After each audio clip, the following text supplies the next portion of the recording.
యేసుక్రీస్తు నామములో ఈ సంపూర్ణ రాత్రి ప్రార్థన కూడికకు చేరుకుని వచ్చిన మీ అందరికీ నా నిండు హృదయపూర్వకమైన వందనాలు. దేవునికి స్తోత్రాలు. అందరికీ వందనాలండి.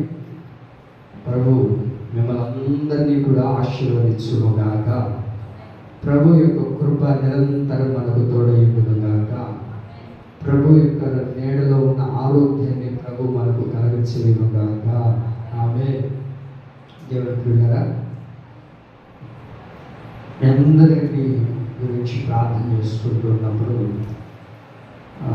ఏ వాక్యం చెప్పాలి అని ప్రార్థన చేసుకుంటున్నప్పుడు దేవుడు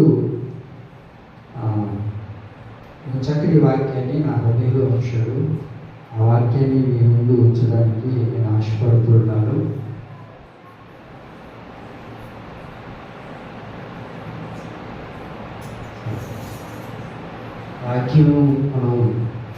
ఆ వాక్యం ఏంటంటే, ఈ రోజున ప్రతి మానవుడు కూడా దేని కొరకు ఆశపడుతూ ఉన్నాడు, దేని కొరకు కష్టపడుతూ ఉన్నాడు, దేని కొరకు శ్రమలు అనిపిస్తున్నాడు, దేని కొరకు ఎక్కడెక్కడో తిరుగుతూ ఉన్నాడు, ఎక్కడికెక్కడికో వెళుతూ ఉన్నాడు అని అంటే, దేని కొరకు మానవుడు ప్రాకులాడుతుందంటే సంతోషం కొరకు కదా. సంతోషం కావాలని ఎక్కడికెక్కడికో వెళ్తున్నాం, ఎక్కడెక్కడో తిరుగుతున్నాం, ఎన్నెన్నో హాస్పిటల్ తిరుగుతున్నాం. ఎందుకు హాస్పిటల్కి వెళ్ళామయ్యా అంటే, అనారోగ్యం అండి, దాని నుంచి విడుదల పొందితే నేను సంతోషంగా ఉంటాను. అప్పుడు సమస్యలండి, అవి తొలగిపోతే నేను సంతోషంగా ఉంటాను. బాధలండి, ఈ బాధలు పోతే నేను సంతోషంగా ఉంటాను. నా బిడ్డలు మారట్లేదండి, వాళ్ళు మారితే నేను సంతోషంగా ఉంటాను. నా భర్త మారు మనసు పొందట్లేదండి, నాకు సంతోషం కావాలి. నా కుటుంబంలో బాధలండి, బాధలు పోతే నేను సంతోషంగా బ్రతుకుతాను. మానవుడు పుట్టినప్పటి నుంచి మరణించేంత వరకు దేని కొరకు ఎక్కువగా బ్రతుకుతాడు, ప్రాకులాడతాడు, దేని కొరకు ఎదురు చూస్తాడు అని అంటే సంతోషం కోసం. సంతోషం కోసం ఎన్నెన్నో ప్రయత్నాలు చేస్తూ ఉంటాడు, ఎన్నెన్నో కార్యక్రమాలు చేస్తూ ఉంటాడు. కానీ సంతోషం అనేది ఎక్కడా కూడా ఏ మానవుడికి దొరకని పరిస్థితిలో మనం బ్రతుకుతూ ఉన్నాం. దేవుని ప్రియులారా, వాక్యం అంటుంది సంతోషం కావాలి, ఒక వ్యక్తి సంతోషంగా బ్రతకాలి, సంతోషము వెలుగులో తాను జీవించాలని ఏం చేయాలి? ఎక్కడికి వెళితే ఒక మనిషికి సంతోషం కలుగుతుంది, ఎక్కడ నివసిస్తే ఆ వ్యక్తి సంతోషంగా బ్రతుకుతాడు, ఎవరి దగ్గర నివసించగలిగితే, ఎవరి దగ్గరకు వెళ్ళగలిగితే, ఎక్కడ తాను ఉండగలిగితే ఒక వ్యక్తికి సంతోషం వస్తుంది అని నేను ఆలోచిస్తున్నప్పుడు దేవుడు నా హృదయంలో కొన్ని మాటలు ఉంచాడండి. దేవుని ప్రియులారా, మనందరికి కావాల్సింది ఏంటి? సంతోషకరమైన జీవితం, అంతేనా? సంతోషకరమైన జీవితంగా ఉంటే ఇంకా అంతకన్నా భాగ్యం ఏమైనా ఉంటుందా? వినబడుతుందమ్మా? వినబడుతుందా? సంతోషకరమైన జీవితం ఉంటే ఇంకే సమస్య ఉండనట్లు కాదు కదా. భర్త మారి, పిల్లలు మారి, అందరూ కూడా రక్షించబడి, అందరూ కూడా చక్కగా ప్రార్థన చేసుకుంటూ, చక్కగా దేవుళ్ళ గడుపుతూ, చక్కగా దేవుళ్ళు నడిపించబడుతూ, ఆత్మీయతలో ఎదిగించబడుతుంటే కొంతమంది అంటారు ఆత్మీయులు, అయ్యా ఇంతకంటే సంతోషం మాకు మరొకటి లేదయ్యా. నేను, నా భర్త, నా పిల్లలు, నా కుటుంబీకులందరూ చేరి ప్రతి ఆదివారం దేవుని సన్నిధిలో నివసించడం, దేవుని సన్నిధికి రావడం, దేవుని సన్నిధిలో ప్రార్థన చేసుకోవడం, పాటలు పాడడం, పరిచర్య చేయడం, ఇవన్నీ చేస్తుంటే ఎంతకన్నా మాకు ఏం సంతోషం ఉంది పాస్టర్ గారు అని చాలామంది ఆత్మీయులు చెప్తూ ఉంటారు. కొంతమంది ఏంటండి అని అంటే, ఈరోజు సినిమాకి వెళ్ళామండి. సినిమాకి ఎందుకు వెళ్ళారండి? ఏం లేదండి, పిల్లలు అందరూ హ్యాపీగా ఉండడానికి సినిమాకి వెళ్ళామండి. మరి సినిమాకి వెళ్తే ఏమన్నా సంతోషంగా ఉందా? లేదండి, తలనొప్పి వచ్చిందండి, ఒకటే ఫైట్లు, ఒకటే కొట్లాటలు, ఆ సౌండ్కి పిచ్చిరేగిపోయింది. ఆయన బోర్ తట్టుకోలేక ఆయన సంతోషం కోసం పావాల్సి వచ్చింది. కానీ నాకైతే పెద్ద ప్రశ్న లేదండి. వీళ్ళలా వాక్యం అంటుంది సంతోషం ఒక మనసు కలగాలంటే, సంతోషకరంగా ఒక వ్యక్తి జీవించాలి అంటే ఏం సంతోషమో మా కష్టం. పెళ్లి చేసుకున్న నాటి నుంచి కష్టాలే, కానీ ఏ రోజు కూడా ఈ రోజు నాకు సంతోషం అండి అని అన్న రోజు నా కుటుంబంలో లేదండి. ఏదో నేల మీద ఎల్లు మీద లెక్కేసే దినాలు చెప్పగలుగుతా నేను సంతోషంగా ఉన్న దినాలు, కానీ ఎప్పుడు నేను సంతోషంగా ఉన్నట్లుగా లేదు. ఒక్కరోజు నేను సంతోషంగా ఉన్నాను అంటే ఇంకా నెల రోజుల పాటు నా జీవితంలో దుఃఖము, ఇబ్బంది, కన్నీళ్ళు, శ్రమలే, కానీ ఏ రోజు కూడా నాకు సంతోషం లేదు. పెళ్ళైన నాటి నుంచి నా భర్త 1 సంవత్సరం రోజులు బాగున్నాడండి. ఆ సంవత్సరం రోజులయ్యి ఒక బిడ్డ పుట్టిన తర్వాత నా జీవితంలో సంతోషమే కరువైపోయింది. నా భర్తతో ఏ రోజు కూడా సంతోషంగా అన్నం తినట్లుగా నాకు తెలియదు. నా బిడ్డలు నేను కూర్చొని చక్కగా ప్రార్థన చేసుకొని దేవుళ్ళో నడిపించబడి ఆ సంతోషంతో ఉన్నట్లుగా నాకు తెలియదు అని చాలామంది రకరకాలుగా బాధపడుతూ ఉంటారు. అయితే ఈ సంతోషం కొరకు ఒకవేళ నువ్వు ఎదురు చూస్తూ ఉన్నట్లయితే ఈ రాత్రి నా దేవుడు నీకు సంతోషాన్ని సంపూర్ణంగా అనుగ్రహించునుగాక. ఆమేన్. మరి ఈ సంతోషం ఎలా కావాలి? సంతోషం లేకుండా ఎంతోమంది చనిపోయిన వాళ్ళు కూడా ఉన్నారు. ఎందుకు చనిపోతున్నారు, ఎందుకు మరణిస్తున్నారంటే శాంతి లేదండి, నెమ్మది లేదండి, సంతోషం లేదండి, కోట్ల ఆస్తి ఉంది, కానీ ఎందుకు చనిపోతున్నావు? సమాధానం లేదు, సంతోషం లేదు. సంతోషం లేని జీవితంలో ఎంత డబ్బున్నా డబ్బులు పెట్టి సంతోషాన్ని కొనుక్కోగలుగుతామా? చెప్పండి. డబ్బులు పెట్టుకొని నెల్లూరుకి వెళ్ళి ఒక సంతోషం కావాలండి, ఒక 1 కేజీ సంతోషం వేయండి అని అడిగితే సంతోషం ఇవ్వగలుగుతారండి? ఎంత కోస్తీశ్వరుడైనా ఎంత దరిద్రుడైనా సరే దేని కొరకు ఎదుగుతూ ఉంటాడయ్యా అంటే సంతోషం కొరకు ఎదుగుతూ ఉంటాడు. బ్రతికినంత కాలము కూడా సంతోషంగానే బ్రతకాలని కోరుకుంటూ ఉంటాడు. అయితే ఇప్పుడు బైబిల్లో మనం చూద్దాం. 85వ కీర్తన 6వ వాక్యాన్ని మనం చదువుకుందాం. 85వ కీర్తన 6వ వాక్యాన్ని మనం చూడగలిగితే, నీ ప్రజలు నీ యందు సంతోషపడినట్లు నీవు మరలా మమ్మల్ని బ్రతికింపుము. అందరూ చెప్పండి నాతో కలిసి, నీ ప్రజలు నీ యందు సంతోషపడినట్లు నీవు మరలా మమ్మల్ని బ్రతికింపవా. అందరు మరలా చెప్పండి. నీ ప్రజలు నీ యందు సంతోషపడినట్లు నీవు మరలా మమ్మల్ని బ్రతికింపవా. చూసారు, కీర్తనకారుడు ఈ కీర్తన రాస్తుంటారు, ప్రభువా నీ ప్రజలు బ్రతుకున్నట్లుగా, నీ ప్రజలు బ్రతికేటట్లుగా ఎంతోమంది ప్రజలు చనిపోతూ ఉన్నారు, ఎంతోమంది ఆత్మహత్యలు చేసుకుంటూ ఉన్నారు, ఎంతోమంది ట్రైన్ కింద పడిపోయి చచ్చిపోతూ ఉన్నారు, ఎంతోమంది ప్రాణాలను విడిచేస్తున్నారు, ఎంతోమంది ఇల్లు విడిచి వెళ్ళిపోతూ ఉన్నారు, ఎంతోమంది దేవుని సన్నిధికి దూరం అయిపోతున్నారు, రకరకాల పరిస్థితులకి మార్చబడిపోతూ ఉన్నారు ప్రభువా. అయితే అలా కాకుండా మీ ప్రజలు మరలా బ్రతుకున్నట్లుగా, వాళ్ళు ఎలా బ్రతకాలో తెలుసా? నీ యందు ఉండి సంతోషంగా బ్రతకాలి. ఒక మనిషికి సంతోషం కావాలి అని అంటే, ఒక మనిషి సంతోషకరంగా బ్రతకాలి అంటే అది దేవునితో తప్ప ఏ మనుషుల ద్వారా ఒక మనిషికి సంతోషం కలగదు. ఒక వ్యక్తికి సంతోషం కావాలి అంటే, ఒక వ్యక్తి సంతోషాన్ని పొందుకోవాలి అంటే, ఒక వ్యక్తి సంతోషాన్ని అనుభవించాలి అని అంటే అది ప్రభువైన యేసు క్రీస్తు ప్రభువు ద్వారా తప్ప మరి ఎవరి ద్వారా సంతోషం కలగదు. అందుకే వాక్యం అంటుంది, నీ యందు సంతోషపడినట్లుగా మరలా మమ్మల్ని బ్రతికింపువా. మరలా మమ్మల్ని బ్రతికింపువా అంటే, బ్రతికింపువా అంటే ఇదివరకు ఏమైనట్లు? సంతోషకరమైన జీవితం లేక చెడిపోవాలన్న పరిస్థితుల్లోనికి వెళ్ళిపోయిన అనుభవాలు వారిని, సంతోషంగా బ్రతకలేని అనుభవాలు, ఏదో సమస్య, ఏదో ఒక బలహీనత, ఏదో ఒక ఇబ్బంది వెంటాడుతూ మరణానికి దారి తీస్తూ ఇక ఈ జీవితాన్ని ముగించేసుకున్నామనే అని అనుకునేసరికి అలాగే మన బిడ్డలు చాలా కౌగిలించుకునేటప్పుడు అనిపిస్తుంది, చెడిపోవాలని అనిపిస్తుంది. కానీ ఈ సంతోషకరమైన జీవితాన్ని లేని బట్టి నా బిడ్డల కొరకైనా దుఃఖపడాలి, నా బిడ్డల కొరకైనా నేను బ్రతకాలి, నా బిడ్డల కొరకైనా నేను కష్టపడాలి అని ఒకవేళ నీవు అనుకుంటూ ప్రభు సన్నిధికి వస్తే యేసయ్య అంటారు, ఈ రాత్రి నీవు నా యందు ఉన్న యెడల నేను నీకు సంతోషాన్ని ఇస్తాను, మరలా చనిపోవాలన్న నీ ఆలోచన నేను సమాధి చేసి నేను నిన్ను బ్రతికించబోతూ ఉన్నాను. కొడదాం సభలకెళ్ళిగా. హల్లెలూయా. మనం బ్రతకాలి అంటే ముందుగా మనం ఏముండాలి? సంతోషం ఉండాలి. సంతోషం లేని ఆ కుటుంబాల్లో ఎంతమంది ఉన్నా ఆ వ్యక్తికి సంతోషం లేకపోతే ఎలా ఉంటుందండి ఆ జీవితం? చూసినప్పుడు మీకు ఎంతమంది పిల్లలు? నలుగురు పిల్లలు అందరూ కలిసి ఒకవేళ నీ దగ్గరే ఉండి 1 సంవత్సరం రోజుల పాటు నీ మనవాళ్ళు నీ బిడ్డలందరూ నీ దగ్గరే ఉండి ఒకవేళ నీ సంతోషం లేకుండా ఉంటే ఇప్పుడు ఎలా ఉంటుంది? మామూలుగా మనం చెప్తున్నాం, ఎలా ఉంటుంది? ఎందుకయ్యా ఈ జీవితం? బిడ్డలు ఉన్నారు, మనవాళ్ళు ఉన్నారు, మనవరాళ్ళు ఉన్నారు, కానీ హృదయంలో సంతోషం లేదు, నెమ్మది లేదు. వీళ్ళందరూ ఉండినా ఉండకపోయినా యేసయ్యతో ఉన్నప్పుడు మనకుండే ఆనందం, ఆ సంతోషం కొరకు మనం నిత్యము బ్రతుకుదుముగాక. ఆమేన్.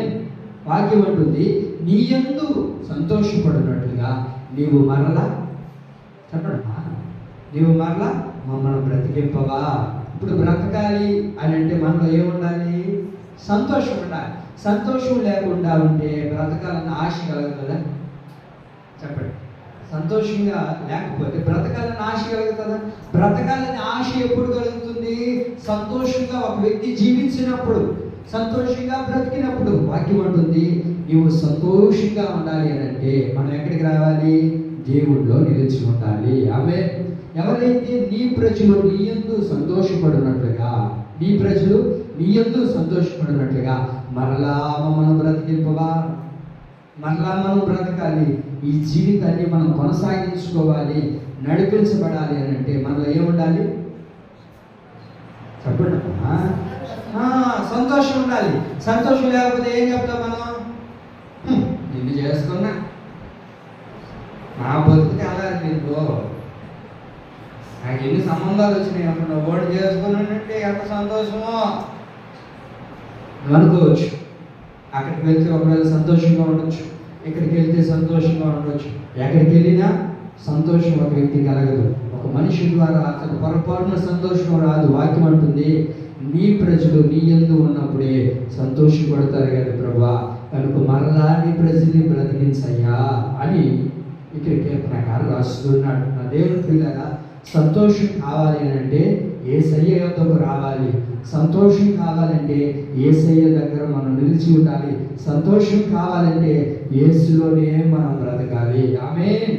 హల్లెలూయా. ఇప్పుడు సంతోషం కావాలంటే జ్ఞాని అయిన సొలొమోను అన్నీ చూసిన వ్యక్తి, జ్ఞాని ఒక మాట రాస్తాడండి. ఆ మాట మీరు చదువుతారా? ప్రసంగి గ్రంథం 3వ అధ్యాయము 12వ వాక్యం.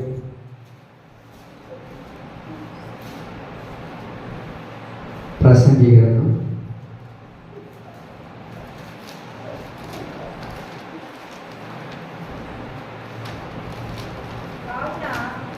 అందరు తీసారు. 3వ అధ్యాయము 12వ వాక్యం చదవండి. కావున సంతోషముగా నుండి కట్టెను, తమ బ్రతుకును సుఖముగా వెల్లబుచ్చుట కట్టెను, శ్రేష్టమైనది ఏది నరులకు లేదని నేను తెలుసుకుంటుని. జ్ఞాని సొలొమోను అంటారు, నేను ఒక విషయాన్ని తెలుసుకున్నాను, నేను ఒక విషయాన్ని పరిశోధించాను, ఒక విషయాన్ని నేను కనుగొన్నాను. ఆ విషయం ఏంటంటే మానవుడు సంతోషము కన్నా మరొక జీవితం తనకు లేదని నేను కనుగొన్నానయ్యా. సంతోషముగా ఉండుట ఏమని రాయబడిందట? సంతోషముగా నుండుట కట్టెను, తమ బ్రతుకును సుఖముగా వెలబుచ్చుట కట్టెను, శ్రేష్టమైనది మనుషునికి లేదు. శ్రేష్టమైనది ఏది మనుషునికి అంటే సంతోషమే. సుఖంగా బ్రతకడమే, నెమ్మదిగా బ్రతకడమే, సంతోషంతో బ్రతకడమే. చూడండి, మన కుటుంబంలో పచ్చడి మెతుకులు మనం తిన్నా సంతోషంగా అంటే ఇప్పుడు ఎలా ఉంటుంది? చాలా హ్యాపీగా ఉంటుంది. పచ్చడి మెతుకులు తిన్నా మన కుటుంబంలో ఏమండి సంతోషంగా మనం ఉన్నా సరే, ఆ పచ్చడి మెతుకులు తిని ఏదైనా తిని సంతోషంగా ఆ కుటుంబంలో ఉంటే ఎలా ఉంటుంది? ఇప్పుడు ఆ కుటుంబం నెమ్మదిగా బ్రతుకుతారు. నువ్వు ఇంత తెచ్చుకొని అమ్మా, ఇంత తెచ్చుకొని 4 సంగడ మొదలు వేసుకొని పెట్టుకొని కూడా సంతోషం లేకపోతే ఇప్పుడు ఎందుకని? ఎందుకు చెప్పండి? ఎందుకు ఉపయోగపడదు కదా? మనం పచ్చడి మెతుకులు తిన్నా మన కుటుంబంలో దేవుడు సంతోషాన్ని నింపుపోతూ ఉన్నాడు. ఆమేన్. అయ్యా, నాకు ఒకటి కనబడింది, నేను తెలుసుకున్నాను, నేను పరిశోధించాను. అది ఏంటంటే మానవుడికి అవసరమైనది, మానవునికి కావాల్సినది సంతోషము. ఏం కావాలి మానవుడికి? సంతోషం. ఈ సంతోషం ఒక వ్యక్తికి కావాలి అని అంటే తన బ్రతుకులో తను జీవిస్తున్న జీవిత యాత్రలో ఒక మనిషికి ప్రాముఖ్యమైనది నేను ఒకటి కనుగొన్నాను. అది సంతోషమైనది. రెండవది సుఖ సంతోషంతో తాను బ్రతకాలి అని అంటే యేసు యందు నిలిచి ఉండాలి. దేవుని ప్రజలుగా మనం మార్చబడాలి. దేవుని ప్రజలుగా మార్చబడి దేవుని బిడ్డలుగా చేర్చబడి దేవుని సన్నిధికి నడిపించబడుతున్న వారి జీవితాల్లో దేవుడు అంటారు, నేను వారికి సంతోషాన్ని కలగజేస్తాను. మానవుడికి ప్రాముఖ్యంగా కావాల్సింది ఏంటయ్యా అంటే సంతోషం, సంతోషం, సంతోషం. మరి సంతోషం కావాలంటే ఏం చేయాలి? ఏం చేయాలి సంతోషం కావాలంటే? సంతోషం కావాలంటే దేవుడి దగ్గరికి రావాలి. వినండి, బైబిల్లో మీరు ఎరుగుదురు కదా, తల్లిగారు ఉన్నారు. ఆ తల్లిగారికి ఎప్పటి నుంచో పిల్లలు లేరు. ఎప్పటి నుంచో పిల్లలు లేరు. అరే పిల్లలు లేరు కదా ఏమైపోతుందిలే, నా భార్య చూసుకుంటే నాకు సరిపోతుందిలే, నా భార్య ఉంటే చాలే అని అనుకున్నాడా అంటే అనుకోలేదు. ఏం చేశాడో తెలిసిన రెండో పెళ్లి చేసుకున్నాడు. సరే రెండో పెళ్లి చేసుకుంటే బాగుంటుందా? వ్యవహారం ఎట్లుంటుంది? ఇంకా ఆ బోర్ దొరకలేదు కదా, ఆ బోర్ తట్టుకోలేరు. ఎందుకంటే నన్ను ప్రేమించు, నేను నీకు ఇష్టమైన దాన్ని, నన్ను ప్రేమించి పెళ్ళాడి తీసుకొని వచ్చి నీ ఇంట్లో పెట్టుకున్నావు. ఈరోజు ఏదో నాకు పిల్లలు కలగలేదనో, లేకపోతే నా వల్ల నీకు బాధ కలిగిందనో, లేకపోతే నా వల్ల నలుగురు నిన్ను ఇబ్బంది పెడుతున్నారనో, నన్ను కాదని నన్ను ఇంత ప్రేమించి ప్రాణానికి ప్రాణం అని చెప్పుకున్న వ్యక్తి ఏం చేశాడమ్మా? చెప్పండమ్మా. రెండో భార్యని పెళ్లి చేసుకున్నాడు. ఇంకొక ఆమె తీసుకొచ్చి పెట్టుకుంటే బాగునే ఉంది. అయితే మీరు చూడండి, బైబిల్లో తీసుకొచ్చుకున్నాడు కదా, తీసుకొచ్చిన తర్వాత ఆమెకి గర్భఫలాన్ని కలిగింది. ఆమె బిడ్డలు కలిగిన తర్వాత గమ్మగొంటుందా ఏమి? ఇంకెప్పుడు ఏం చేస్తుంది? అక్కడే పొడుస్తూ ఉండేది, సొట్టుపోటు మాటలతో పొడుస్తుండేది. నువ్వు మంచిదాని అయితే నిన్ను బాగా చూసుకునేవాడు కదా, ఏదో ఏ లోపం ఉందో, నా బిడ్డలు పట్టుకోవద్దు, నువ్వు గొడ్రాలివి, నువ్వు అట్లాంటి దానివి ఇట్లాంటి దానివి రకరకాలుగా బాధ పెడుతూ వస్తున్నాడు. అవునా? బాధ పెడుతూ వస్తుంది. ఎన్నో చిత్రహింసలు వింటూనే ఉంటుంది, ఎన్నో బాధలు కలగజేస్తుంటుంది. అయితే తను అనుకో ఉంటుంది, ఈ బ్రతికెందుకు, వీడిని ప్రేమించేది పోయి వీడేమో ఏదో చేస్తానన్నాడు, ప్రేమించేటప్పుడు తాజ్మహల్ అన్నాడు. ఏమ్మా? ప్రేమించేటప్పుడు తాజ్మహల్ అన్నాడు, నువ్వు లేకపోతే ప్రాణమే లేదన్నాడు. ఆ తర్వాత ఇంట్లో తీసుకొని వచ్చిన తర్వాత, ఇంట్లో పెట్టిన తర్వాత నీకు నాకు సంబంధం లేదని బాయ్ చెప్పి వెళ్ళిపోయినాడు. ఈ బ్రతుకు వద్దు, ఈ జీవితం వద్దు, వాడు ఏ ఊడితో ఉంటాడో ఉండనిలే అని అనుకొని ఒకవేళ బాధపడి ఉండొచ్చేమో.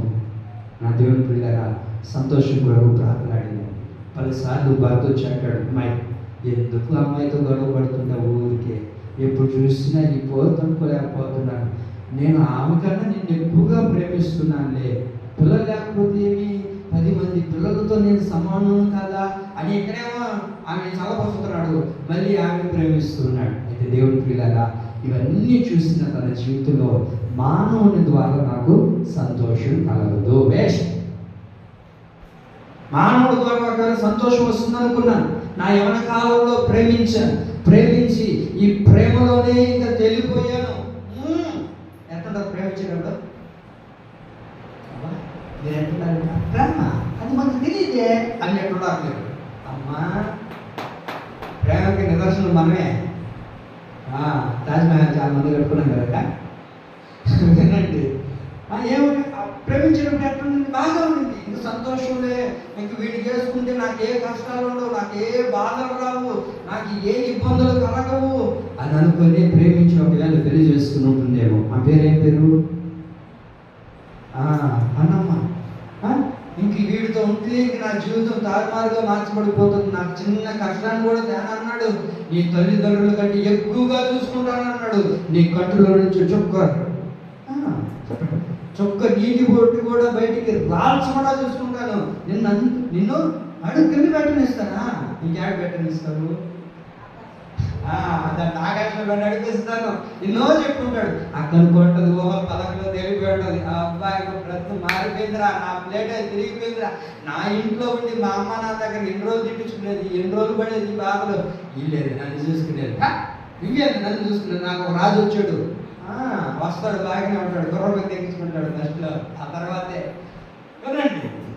అయితే ఎన్ని అనుకుంటుంటే బాగా మనుషుల ద్వారానే నాకు సంతోషం, మనుషుల ద్వారానే నాకు నెమ్మది, మనుషుడే నాకు అన్ని సమకూర్చి పెడతాడు, ఇంకా నా జీవితం మారిపోతుందిలే అని అనుకున్న తర్వాత తను బ్రతుకున్నంత కాలం చూడండి ఆ కొద్ది దినాల్లో సంతోషం లేక సంతోషాన్ని పోగొట్టుకొని ఒంటరితనంతో బ్రతుకుతున్న తన జీవితాన్ని ప్రభు వెలిగించడానికి దిగి వచ్చాడండి. ఆమె వెళ్ళింది, ప్రార్థనా మందిరానికి వెళ్ళింది. అట్టుకున్న భర్త నాకు సంతోషం ఇవ్వడు, నా ఇరుగు పొరుగు వారు నాకు సంతోషాన్ని కాగచేయరు, నా ఇడిపోయిన వారు నాకు సంతోషాన్ని ఇవ్వరు. సంతోషాన్ని ఇవ్వగలిగిన ఒకరే ఒకడు, ఆయన పేరు నజరేయుడైన యేసు. ఆయన దగ్గరికి వెళ్తాను, ఆయనే నాకు సంతోషాన్ని ఇస్తాడని దేవుని సన్నిధికి వచ్చింది. దేవుని మందిరంలో కూర్చున్న వ్యక్తి కాముగా ఉండలేదు, కన్నీళ్లు విడిచింది. కన్నీళ్లు విడుస్తూ ఉంటే ఊరకనే ఉండలేదు దేవుడు. ఆమెను కన్నీళ్లను చూసి ఆకాశ గగనాన్ని చీల్చుకొని భూమి మీదకి దిగి వచ్చి ఆమె కన్నీళ్లను తొలగించి ఆమె ఏది కొరకైతే సంతోషం కొరకు ప్రాకులాడుతుందో ఆ సంతోషాన్ని ఒక గర్భ ఫలముగా దేవుడు ఆమెకు అనుగ్రహించాడు. ఆమె ఈ గర్భఫలం ఎలా కలిగిందయ్యా అంటే సంతోషం లేదయ్యా. మా ఎందుకమ్మా ఏడుస్తున్నావు? భర్తను ప్రేమించి పెళ్లి చేసుకుని ఇంట్లో కూర్చుంటే నాకు ఏమాత్రం సంతోషం లేకుండా నా జీవితమే తారుమారుగా మార్చబడుతుంది. ఇంకా చెడిపోదాంలే అని అనుకున్న చివరి క్షణాలు, ఇంకా మరణిద్దాం, ఇంకా ప్రాణాన్ని విడిచిపెడదాం, ఇంకా నా జీవితాన్ని ముగించేసుకుందాం అని అనుకున్న పరిస్థితుల్లో నీవు నాకు గుర్తొచ్చావయ్యా. కనుక నేను పరిగెత్తుకుంటూ నీ మందిరానికి వచ్చాను. మందిరానికి వచ్చిన వ్యక్తి కన్నీళ్లు విడిచి ప్రార్థన చేసింది. ప్రభువా, ఏ సంతోషాన్ని అయితే నేను అనుభవించకుండా, ఏ సంతోషం అయితే నాకు దూరం అయిపోయిందో, ఏ ఆనందం అయితే నా జీవితంలో లేదో, దేని కొరకైతే నేను ప్రాకులాడుతున్నానో, దేని కొరకైతే నేను అవమానాన్ని పొందుతున్నానో, దేని కొరకైతే నేను ఇబ్బంది పడుతున్నానో, దేని కొరకైతే నేను శ్రమను పొందుతూ ఉన్నానో, ఇంకా మీదట ఇవన్నీ తొలగిపోయి ఈ కన్నీటిని నాట్యముగా నీవు మార్చగలిగిన నజరేయుడైన యేసు కదా, కనుక నీ సన్నిధిలో ప్రార్థన చేస్తున్నానయ్యా అని వెలుగెత్తి ప్రార్థన చేసిందండి. కన్నీళ్లు చూసిన దేవుడు ఆమె కన్నీళ్లు తొడవడానికి ఆకాశ గగనాన్ని చీల్చుకొని భూమి మీదకి దిగి వచ్చిన గొప్ప దేవుడు మనం ఆరాధిస్తున్న ప్రభువైన యేసుక్రీస్తు. ఈ రాత్రి దేవుని యొక్క సన్నిధికి వచ్చి ఎందుకు వచ్చామో నాకైతే తెలియదు, కానీ ఏ సమస్యతో ఉండి, ఏ బాధతో నడిపించబడుతూ, ఏ కన్నీటితో నడిపించబడుతూ, ఏ కన్నీళ్లతో వేసారిపోతూ, ఒకవేళ కన్నీళ్ళు ఆనపానాలుగా భుజిస్తూ సంతోషానికి దూరం అయిపోయి, సంతోషమే నీ జీవితంలో లేకుండా, నీ బ్రతుకులో ఆనందం లేకుండా ఒకవేళ దేవుని ప్రార్థన మందిరానికి వచ్చి ఉన్నావేమో, ఈ రాత్రి దేవుని సన్నిధిలో నువ్వు మొరపెట్టగలిగితే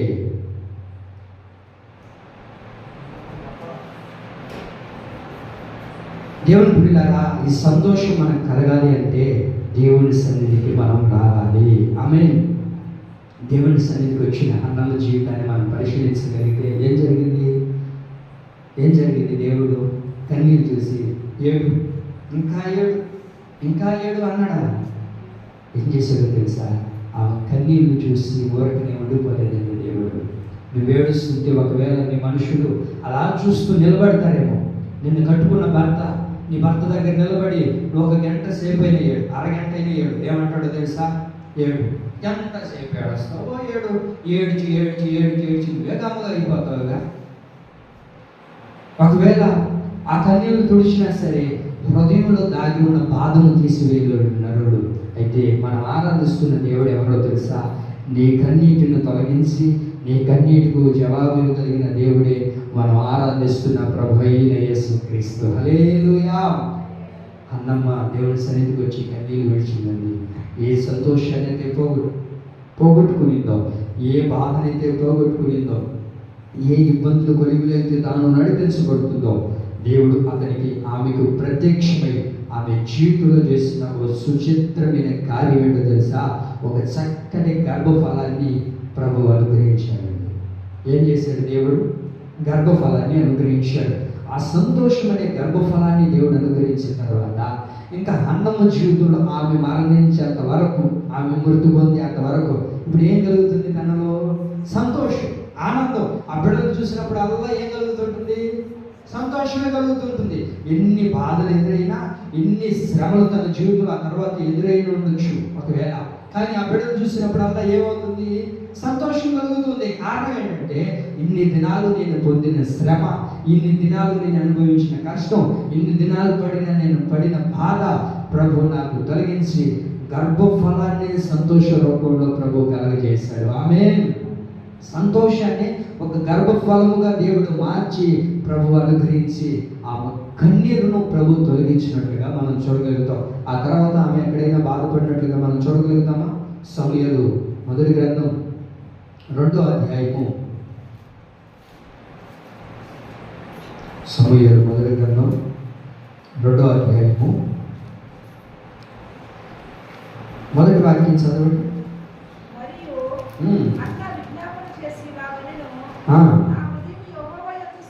నా హృదయము యెహోవా యందు సంతోషించుచున్నది, ఆయన యందు యెహోవా యందు నాకు మహా బలము కలిగెను, నీ వలన నీ రక్షణ బట్టి సంతోషించుచున్నాను. సంతోషం ఎక్కడ కలిగిందంటే, ఎవరి ద్వారా కలిగిందంటే రాయబడింది, నా హృదయము యెహోవా యందు సంతోషించుచున్నది. హన్నమ్మ చెప్తున్న మాట ఏంటంటే, ఆమె హృదయం ఏం చేస్తుందంట? సంతోషిస్తుందంట. ఎవరి ద్వారా? ఎవరి ద్వారా రాయబడింది? దేవుని ద్వారా. దేవుని ద్వారా తప్ప ఒక మనిషికి సంతోషం రాదండి. వేరే వారి ద్వారా సంతోషం కాదు. దేవుని ద్వారా తప్ప మానవుడి ద్వారా ఎవరి ద్వారానైనా సంతోషం కలగదు, కలగదు, కలగదు. ఒకవేళ సంతోషం కలుగుతుందని అంటే అది ఒక గంట సేపు ఉంటుందేమో, లేకపోతే ఒక 10 నిమిషాలు ఉంటుందేమో, లేకపోతే ఒక రోజు ఉంటుందేమో, లేకపోతే వివాహం చేసుకుని ఆ మరవలు దాకా ఉంటుందేమో. అంతేనా మరవలేనా అనేది? అక్కడికి ఇక్కడికి తిరుగుతుంటారుగా, అత్తోళ్ళింటికి తల్లిదండ్రులకి తిరుగుతుంటారుగా. అది తిరిగి 2 రోజులు బాగా ఉంటుంది. ఎంత బాగుంటుందో అసలు తిరిగేటప్పుడు. ఆ తర్వాత ఉంటుంది ముందు. అందుకే మనం చెప్తుంటారు కదా, ముందు ఉందంట. ముందు ముసలి పండుగ ఇప్పుడే ఉంది, పెళ్లి చేయి అంటారా? ఆ పెళ్లి చేసిన తర్వాత నాకెందుకు ఈ పెళ్ళి అంటారు. మీకు అర్థమైందా? పెళ్లి చేసుకున్న వాళ్ళు ఎలా ఉంటారంటే, పెళ్లి చేసుకోకుండా ఉండేవాళ్ళు ఎప్పుడు పెళ్లి చేస్తారు అందరూ పెళ్లి చేసుకున్నారు, అందరికీ పెళ్లి అయిపోతుంది, నాకెప్పుడు అవుతుందో అని అంటుంటారు. ఈ పెళ్ళి అయినాడు అంటాడు, నీకు అంత ఆశగా ఉందారా, నువ్వు రానైనా అంటాడు కదా. ఎవరైనా పెళ్లి జరిగేటప్పటికే మీకు అన్నం పెట్టినారు, పెళ్లి చేసుకోవాలని చెప్తారా? పెద్దలు ఏం ఆశీర్వదిస్తారు, తొందరగా పెళ్లి చేసుకుని పిల్ల పాపతో ఉంటాయా, ఏం పడుతున్న బాధ నువ్వు కూడా పడుతున్నా అని పిలుస్తారు కదా. చూడండి, ఎవరి ద్వారా సంతోషం కలగదు. సంతోషం కావాలంటే ఏం చేయాలి? యెహోవా యందే నాకు సంతోషం కలుగుతుంది. నా భర్త ద్వారా కలుగుతుంది అనుకున్నాను, పొరపాటు. నా అత్తమామ ద్వారా కలుగుతుంది అనుకున్నాను, పొరపాటు. నా అక్క ద్వారా నాకు సంతోషం కలుగుతుంది అనుకున్నాను, పొరపాటు. నా చెల్లి ద్వారా కలుగుతుంది అనుకున్నాను, పొరపాటు. అయ్యా, నా ఇంటిపోయిన వారి ద్వారా నాకు కలుగుతుందేమో అనుకున్నాను, పొరపాటు. ఎక్కడ నాకు సంతోషం కలగలేదు. ఎక్కడ సంతోషం కలుగుతుంది? ఒక గంట సేపు సెల్ ఫోన్ చూస్తే సంతోషం కలుగుతుందా? 24 గంటలు సెల్ ఫోన్ చూసినా సంతోషం కలగదు. అలాగే నీకు వస్తుందిగా. నెట్ అయిపోయేదాకా వస్తూనే ఉంటాం. ఎంతసేపు చూసినా మనం ఏ వెళ్ళిపోతుంది, కానీ అక్కడ షార్ట్ వీడియోలు అయితేగా అలాగక్క అవుతున్నాయా? అది అవు చూడండి, అవి వీడియోలు ఎంత పోతానే ఉంటాయి కదా, పోతానే ఉంటాయి. అది ఉండవు లిమిట్. ఇంకా మన ఫోన్లో నెట్ అయిపోవాలి, కానీ దాంట్లో వీడియోలు అయిపోవు. ఎందుకు చూస్తున్నాడు అంటే సంతోషం కలుగుతుందేమో, కొంచెం నవ్వుకుందాం, కొంచెం ఆనందం కొరకు దేని కొరకు ఎదురు చూస్తున్నావేమో. ఈ లోకంలో ఉన్నవి ఏవి కూడా ఒక మనిషికి సంతోషాన్ని కలిగించలేవు. అన్న జీవితంలో దేవుడి సంతోషాన్ని ఇచ్చిన తర్వాత ఆమె అప్పటి నుంచి బ్రతికినంత కాలము సంతోషంతోనే తను బ్రతికినట్లుగా చూడగలుగుతున్నాం. ఆమె ఒక్కసారి దేవుడు సంతోషాన్ని ఇస్తే ఒక వ్యక్తికి, ఇంకా మరి అది ఎన్నడూ పోదండి. ఒక వ్యక్తికి సంతోషాన్ని ప్రభు ఇచ్చిన తర్వాత అది దేవుడు తీసేసుకోడు. మన ద్వారా, మన అతిక్రమం ద్వారానో, లేకపోతే మన అవివేకం ద్వారానో, మన పాపం ద్వారానో అండి, తద్వారానే మనము ఆ సంతోషాన్ని పోగొట్టుకుంటామే. కానీ దేవుని ద్వారా వచ్చిన సంతోషాన్ని ఎప్పుడు కూడా దేవుడు తీసివేయుడు. అన్నమంటది, యెహోవా వలననే నాకు సంతోషం కలిగింది, యెహోవా ద్వారానే సంతోషం కలిగిందయ్యా.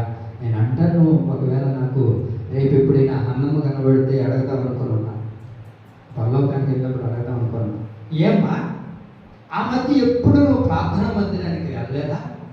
ఆ మధ్య ఎప్పుడు వాక్యం నీకు గుర్తు రాలేదా? ఆ మధ్య ఎప్పుడు దేవుని సన్నిధి గుర్తు రాలేదా? ఆ ప్రారంభంలోనే ఒకవేళ ఈ గర్భాన్ని ధరించి అండి సమయంలో కనుంటే రెండో పెళ్లి చేసుకోండేవాడా? పాయింట్ అర్థం కాలేదా? మీకు అర్థమవుతుందా? నిద్ర వస్తుందా? మీరు చెప్పాలి, రెస్పాన్స్ అయితే కొంచెం కరెక్ట్గా ఉంటారండి. ఒకవేళ మీ అన్నమ్మ మొదట్లోనే 1 సంవత్సరం 2 సంవత్సరాల్లో ప్రెగ్నెంట్ అవ్వలేదు కదా, సంవత్సరం అయిపోయింది, 2 సంవత్సరాలు అయిపోయింది కదా, ఆ తర్వాత ఏం చేస్తుండాలి? పరిగెత్తుకుంటూ వెళ్ళాలి. ఆయన వెళ్ళలేదండి. దేవుని పిల్లలారా చూడండి, ఎప్పుడైతే మన జీవితంలో మనం ఏమనుకుంటామంటే నేనే కదా ఇంకెవరున్నారులే అని అనుకున్న తర్వాత మనం ఏం చేయాలంటే అక్కడ నిలబడం. ఎవరైనా ఏదైనా శ్రమ వచ్చినప్పుడు అప్పుడు ఎదురు చూస్తుంటాం. ఎప్పుడైతే తన జీవితంలో శ్రమ కలిగిందో, తన కుటుంబంలో ఎప్పుడైతే శ్రమలు ఎదురయ్యాయో అప్పుడు ఏం చేసింది తెలుసా? దేవుని యొక్క మందిరానికి వెళ్ళి ప్రార్థన చేసుకుని ఆ సంతోషాన్ని దేవుడి దగ్గర పొందుకునింది. శ్రమలు వచ్చినప్పుడే మనం పరిగెత్తుతాం. శ్రమలు రాకముందు ముందు చూపు కలిగి వెళ్ళాలి. ప్రభువా, నా జీవితాన్ని నీవు మార్చయ్యా, నా జీవితాన్ని సంతోషంతో కట్టండి ప్రభువా, నా జీవితాన్ని సంతోషంతో నింపండి ప్రభు అని. యెహోవా ద్వారానే ఒక మనిషికి సంతోషం కలుగుతుంది, కానీ నరమాత్రుడు ద్వారా సంతోషం కలగదు. కలుగుతుందా? చెప్పండి, కలుగుతుందా? కలగదు. మనం అనుకుంటాం అంతే, ఈ మనిషికి నాకు సంతోషంగా ఉంటుందని మనం అనుకుంటాం. భ్రమలో బ్రతుకుతాం అందరం. ఆ భ్రమలో బ్రతికినన్ని రోజులు ఎలా ఉంటుందంటే సంతోషంలే అని అనుకుంటాం, కానీ నరుడు ద్వారా సంతోషం రాదండి. సంతోషం ఒక వ్యక్తి కలగాలి అని అంటే అది దేవుని యందే సంతోషమై ఉన్నది. ఆమేన్. మత్తయి సువార్త 5వ అధ్యాయము 12వ వాక్యాన్ని చూడండి. మత్తయి సువార్త 5:12 చూడగలిగితే, సంతోషించి ఆనందించండి, పరలోకమందు మీ ఫలము అధికమగును. చాలా సంతోషించి ఆనందించండి, పరలోకమందు మీ ఫలము అధికమగును. సంతోషించి మనం ఏం చేయాలని వాక్యం చదివిస్తుంది. ప్రభు ఏమని కోరుకుంటున్నాడు? ప్రభు ఏం కోరుకుంటున్నాడంటే మనం అందరము కూడా సంతోషంగా ఆనందంగా బ్రతకాలని దేవుడు కోరుకునేవాడు. మనం ఆరాధిస్తున్న దేవుడు ఎవరయ్యా అంటే మనం అందరం కూడా సంతోషంగా ఆనందంగా బ్రతకాలని కోరుకునే దేవుడు ఎవరయ్యా అంటే మనం ఆరాధిస్తున్న ప్రభువైన యేసుక్రీస్తు. ఆయన ఎవరయ్యా అంటే మనందరం సంతోషంగాను ఆనందంగాను నెమ్మదిగా బ్రతకాలి, అలాంటి జీవితాన్ని నా బిడ్డలకు అనుగ్రహించాలని కోరుకునేవాడు. మరి అలాంటి దేవుని విడిచిపెట్టి అలాంటి దేవుని మనం కాదనుకొని రకరకాల దగ్గరికి వెళ్ళి రకరకాల పరిస్థితుల్లోనికి మనం వెళ్ళిపోయి సంతోషాన్ని పోగొట్టుకొని ఆనందాన్ని పోగొట్టుకొని ఇబ్బందులు కొలిమిలో నడిపించబడుతూ సంతోషం లేని పరిస్థితుల్లోనికి వెళ్ళిపోతూ ఉన్నావేమో. ఈ రాత్రి యేసయ్య అంటారు, నీవు నా యందుకు రాగలిగితే, నీవు నా యందు ఉండగలిగితే, నీవు నా ప్రజలుగా మార్చబడగలిగితే నీ హృదయానికి నేను సంతోషాన్ని ఇవ్వబోతున్నాను. ఆమేన్. మీరు సంతోషించి ఆనందించండి, మీ ఫలము అధికమవ్వబోతుంది. ఈ శ్రమలు, ఈ ఇబ్బందులు, ఈ అవరోధులు, ఈ కన్నీళ్ళు నీ జీవితంలో కలుగుతున్న దేవుని ద్వారా కలగబోయే ఆ సంతోషం కొరకు మనం అందరము బ్రతుకుదుముగాక. ఆమేన్. ఇప్పుడు సంతోషం ఒక వ్యక్తికి కలగాలంటే ఏ అనుభవాలు ఉండాలి? మీకు అర్థమైందని చెప్పిన పాయింట్. ఒక వ్యక్తి సంతోషం కావాలి అంటే ఎలాంటి అనుభవాలు ఉంటే ఆ వ్యక్తికి సంతోషం కలుగుతుంది? మీరు చూడండి, ఇంట్లో ఒక వ్యక్తి అక్కడ సంతోషంగా ఉండాలంటే ఏం చేయాలా? భర్తకు ఇష్టం వచ్చినట్టుగా బ్రతకాలి. ఆయనకి ఏది ఇష్టమైన వంటో అది చేయి పెట్టాలి, అంతేనా? అన్నకు చికెన్ అంటే చికెన్ చేయాలి, సంగటి అంటే సంగటి చేయాలి, బిర్యానీ అంటే బిర్యానీ చేసి రకరకాలు వండి పెడుతున్నా సంతోషం కలగట్లే కదా. సంతోషం కలగాలంటే ఒక వ్యక్తికి, ఒక ఆత్మీయుడికి సంతోషం కలగాలంటే దేవుడి ద్వారా సంతోషాన్ని ఒక మనిషి పొందుకోవాలి అని అంటే ఎలాంటి అనుభవాలు కలిగి ఉండాలి? ఏ అనుభవంలో ఆ వ్యక్తి నడిపించబడితే దేవుడు హన్నముకు అనుగ్రహించిన ఆ సంతోషాన్ని ప్రభు మనకు అనుగ్రహించాలని కోరుకుంటూ ఉన్నాడు ఈ రాత్రి.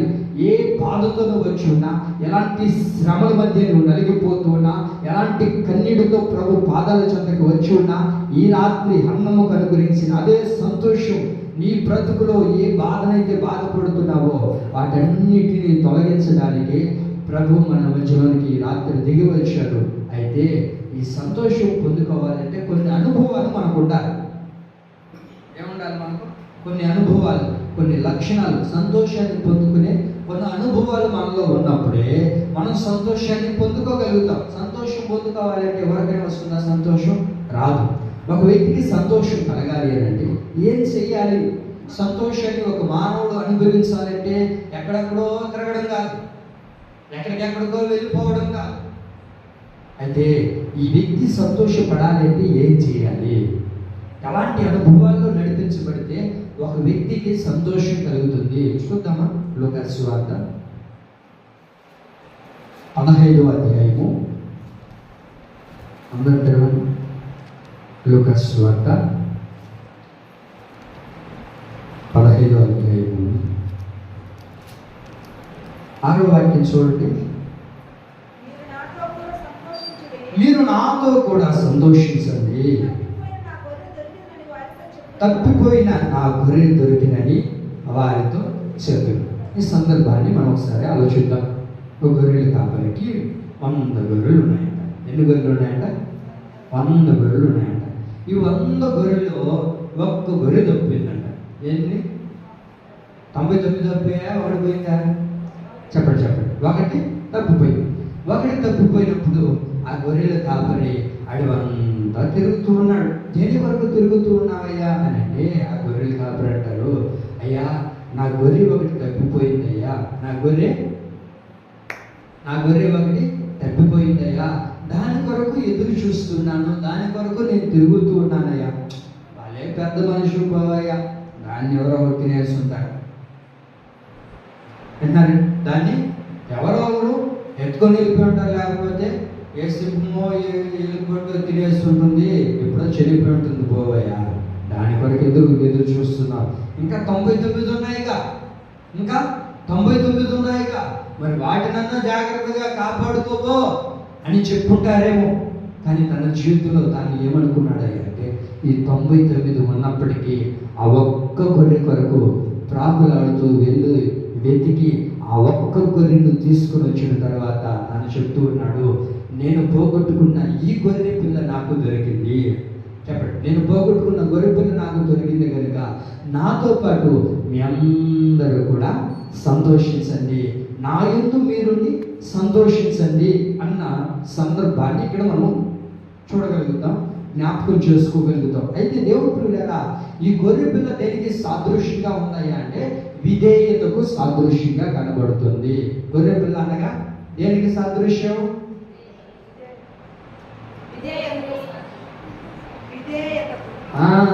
దేనికి సాదృశ్యము?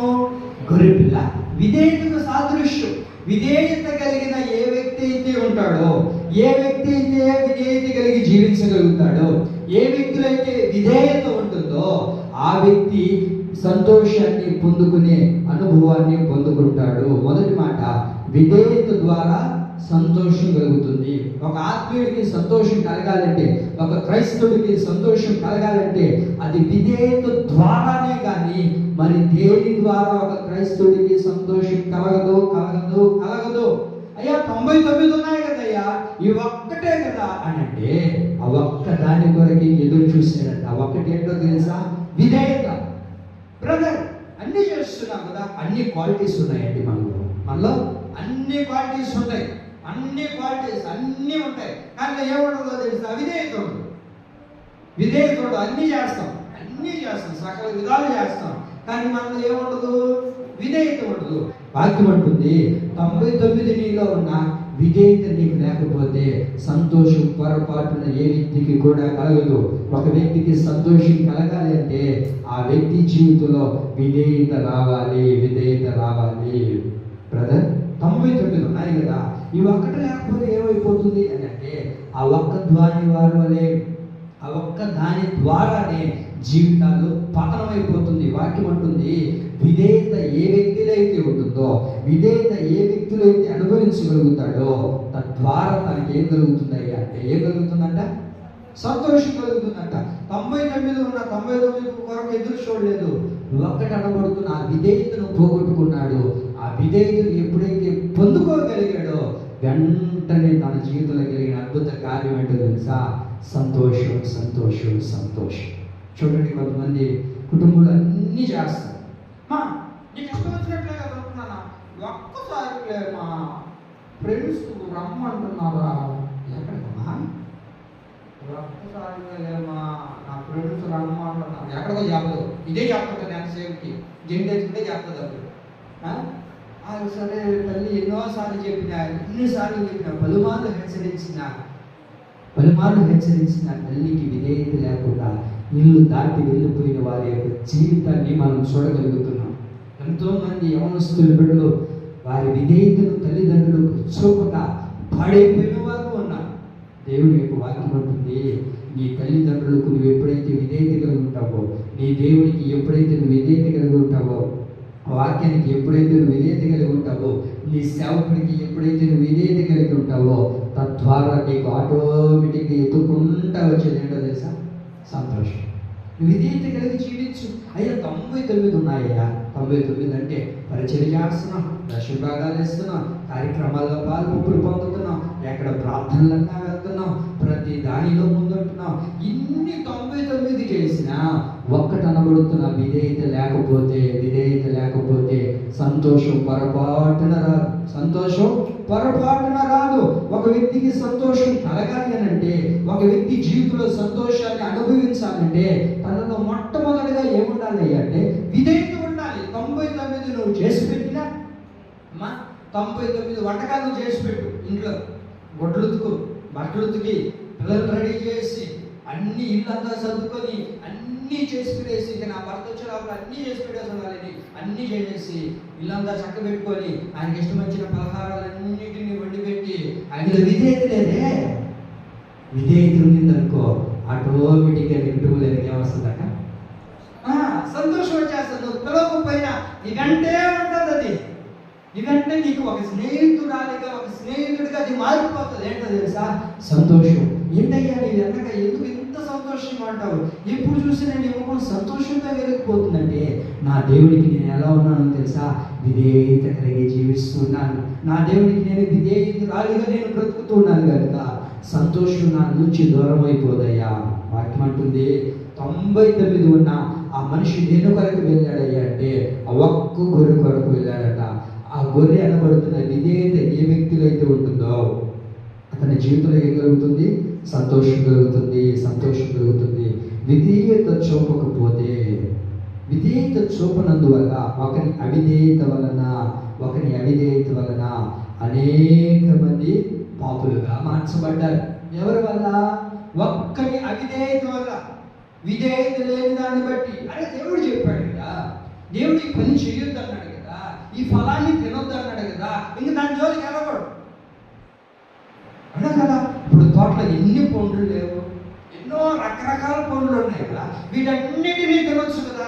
దేవుడు చెప్పిన ఆ ఫలాన్ని ఎందుకు తిన్నాడు అంటే అవిధేయత చూపించాడు. దేవుని మాటకు అవిధేయత అయిపోవడం ద్వారా ఇప్పుడు ఏమైంది అంటే అనేక మంది పాపులుగా మార్చబడిపోయారు. చూస్తారా మాటను? రోమపత్రిక 5వ అధ్యాయము 19వ వాక్యం. రోమపత్రిక 5వ అధ్యాయము 19వ వాక్యం చదవండి. ఒకరి అవిధేయత వలన ఏం జరిగింది అంటే ఒక మనుషుడి అవిధేయత వలన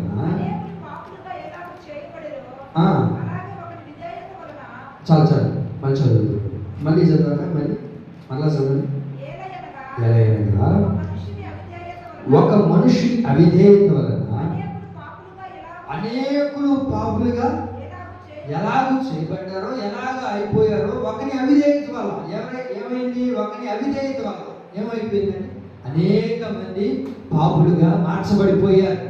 ఎవరయ్యా అంటే ఆదాము అవిధేయతను బట్టి కదా ఈరోజు ప్రపంచం అంతా పాపంతో నింపబడిపోయింది. ఒకరి అవిధేయత వల్ల. మనం అనుకుంటాం నాతోనే కదా, నేనే కదా అని అనుకుంటూ ఉండొచ్చు. పొరపాటు. ఇంకో విషయం చెప్పనా, నువ్వు అవిధేయత చూపిస్తే నిన్ను బట్టి నీ బిడ్డలు కూడా అవిధేయతను చూపిస్తారు. నీవు నీ భర్తకు విధేయత చూపకపోతే నీ బిడ్డలు కూడా నీకు విధేయతను చూపరు, నీ కుటుంబీకులు కూడా నీకు విధేయత కలిగి జీవించరు.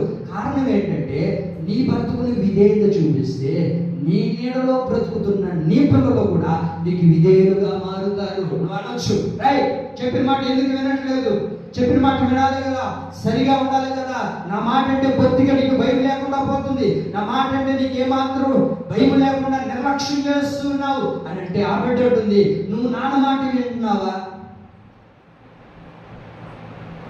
నువ్వు నాన్న మాట వింటున్నావా, నువ్వు కూడా నాన్న దగ్గరిస్తున్నావుగా, నాన్న ఒక దెబ్బ కొడితే నువ్వు 2 దెబ్బలు వాడుతున్నావుగా. మీరు కాదులేండి, చాలా మంచి చదువుతున్న వ్యవహారాన్ని చెప్తున్నాను.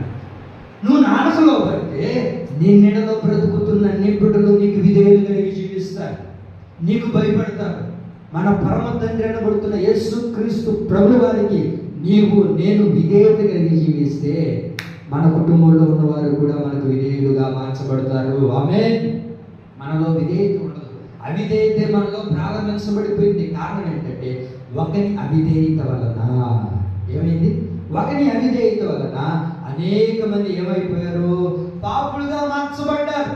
దేవుని ప్రియులారా వినండి, ఈ తల్లిదండ్రులకైనా ఎవరికైనా సరే, మన ఇరుగు పొరుగు వారైనా లేకపోతే మన పెద్దవాళ్ళైనా ఎవరు చెప్పినా వాళ్ళకి విధేయత కలిగి మనం జీవించగలిగితే మన జీవితంలో కలిగే అద్భుతమైన ఆశీర్వాదం, మనకు సంతోషం మనకంటే వస్తుందండి. ఆమేన్.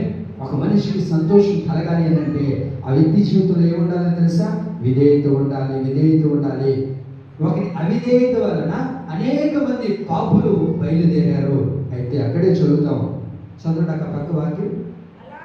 అలాగే ఒకరి విధేయత వలన అనేకులు నీతిమంతులుగా మార్చబడ్డారు. ఆ ఒక్కరు ఎవరయ్యా అంటే మనం ఆరాధిస్తున్న ప్రభు అయిన యేసు క్రీస్తు ప్రభువు వారు ఈ భూలోకానికి దిగి వచ్చి 2023 సంవత్సరాల క్రితం నా ప్రభు ఈ భూమి మీద దిగి వచ్చి ఎన్నో శ్రమలు, ఎన్నో ఇబ్బందులు, ఎన్నో అవమానాలు మన కొరకు పొంది శిలువ యాగంగా మార్చబడి ఆయన మన పాపముల నిమిత్తం, మన అతిక్రమం నిమిత్తం, మన దోషముల నిమిత్తము ఆ శిలువ భారాన్ని మన మీద మోపక ఆయన మీద మోసుకొని మన పాపాలన్నిటినీ ఆయన శిలువపై వేసుకొని మనం నీతిమంతులుగా మార్చాడు. ఎందుకయ్యా మనం నీతిమంతులుగా మారామనంటే ఒకరి విధేయత వలన మనకేం కలిగిందంట, చెప్పండి, మనకేం కలిగింది, నీతి కలిగింది, ఆ రక్షణ భాగ్యం కలిగింది. అలాంటి అనుభవంలోనికి మనం రాగలిగామనంటే యేసు ప్రభు ఏమయ్యారయ్యా అంటే విధేయత కలిగి జీవించాడు, విధేయత కలిగి నడిపించబడ్డాడు. మనలో ఏముండాలో తెలుసా, ఒక క్రైస్తవునికి ఏముండాలి, విధేయత ఉండాలి. ఒక క్రైస్తవునికి ఎప్పుడైతే విధేయత ఉంటుందో, ఎప్పుడైతే విధేయతతో నడిపించబడతారో ఆ వ్యక్తి జీవితంలో దేవుడు సంపూర్ణమైన సంతోషాన్ని కలగజేస్తాడు. ఆమేన్. మనలో ఏముండాలి, విధేయత ఉండాలి. విధేయత కలిగిన జీవితంతో మనం నడిపించబడాలి. ఫిలిప్పీయులకు రాసిన పత్రిక 2వ అధ్యాయము 8వ వాక్యాన్ని చదవగలిగితే ఈ విధేయత గురించి రాయబడి ఉంటుంది.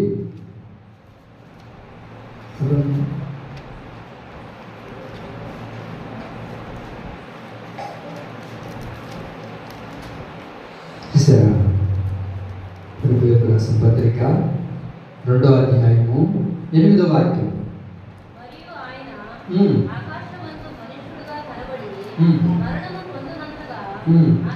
అనగా శిలువ మరణం పొందినంతగా విధేయత చూపిన వాడై తనను తాను తగ్గించుకొని ఏమైపోయాడు అంటే తనను తాను తగ్గించుకున్నాడంట. వాక్యం అంటుంది శిలువకు అప్పగించుకునేటట్లుగా. శిలువకి ఏం చేయబడ్డాడంట, అప్పగించుకున్నాడంట. అంతటి విధేయత కలిగి ఉన్నాడంట. శిలువకు అప్పగించబడ్డం అంటే శ్రమలకు అప్పగించబడ్డాడు. తన జీవితం ఎన్ని శ్రమలు, ఎన్ని ఇబ్బందులు, ఎన్ని కష్టాలు తన జీవితంలో కలిగినప్పటికీ విధేయతను పోగొట్టుకోలేదు, విధేయతకు దూరం అయిపోలేదు. జీవిత కాలం అంతా కూడా యేసు ప్రభు ఈ లోకంలో బ్రతికినంత కాలము కూడా యేసయ్య చేసింది ఏంటయ్యా అంటే విధేయత, విధేయత, విధేయత. ఈ విధేయత మన జీవితంలో కూడా కలిగినప్పుడు సంతోషాన్ని ప్రభు మనకు అనుగ్రహిస్తాడు. ఆమేన్. కాబట్టి మనం ఏం చేయాలంటే దేవుని మాటకు మనం లోబడాలి. దేవుని మాటకు మనం ఏం చేయబడాలా, దేవుని మాటకు మనం లోబడాలి, వాక్యానికి లోబడాలి, సంఘానికి, సేవకుడికి ఈ లోబడి అనుభవంలో నువ్వు రాగలిగితే నీ వెంట వచ్చేది ఏంటో తెలుసా? సంతోషం, సంతోషం, సంతోషం.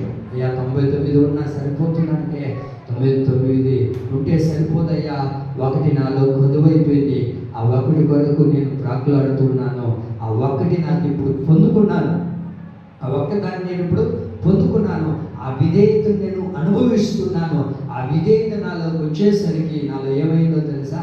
సంతోషకరంగా నా జీవితం మారిపోయింది. ఒకవేళ ఏ అవిధేయతను బట్టో, ఒకవేళ దేవుడికి వ్యతిరేకంగా బ్రతుకుతూ అవిధేయత వల్ల జీవిస్తూ ఇంకా నీ జీవితంలో కష్టంతో, నష్టంతో, ఇబ్బందితో, కన్నీటితో నడిపించబడుతూ ఉన్నట్లయితే ఈ రాత్రి దేవుడి సన్నిధిలో ప్రభువా నిజమేనయ్యా, నా విధేయతను బట్టి నా కుటుంబం పాడైపోయింది, నా విధేయతను బట్టి నా బిడ్డలు ఇలాగైపోయారయ్యా, నా విధేయతను బట్టి నేను ఇలాంటి సమస్యను కొని తెచ్చి పెట్టుకున్నాను ప్రభువా, కనుక ఈ రాత్రి నీ కార్యాన్ని నేను చూసేటట్లుగా నాకు విధేయతను కలగచేవయ్యా అని ఈ రాత్రి దేవుడిని అడగగలిగితే దేవుడు నీకు విధేయతను కలగజేస్తాడు.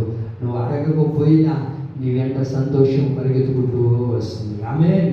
మరి ఈ సంతోషం కావాలి అని అంటే, ఈ సంతోషాన్ని మనం పొందుకోవాలంటే విధేయత ద్వారా ఒక మనిషికి సంతోషం కలుగుతుంది. అలాగే సంతోషం కావాలి అని అంటే లూకాసు వార్త 15వ అధ్యాయం 9వ వాక్యం చూద్దాం. లూకాసు వార్త 15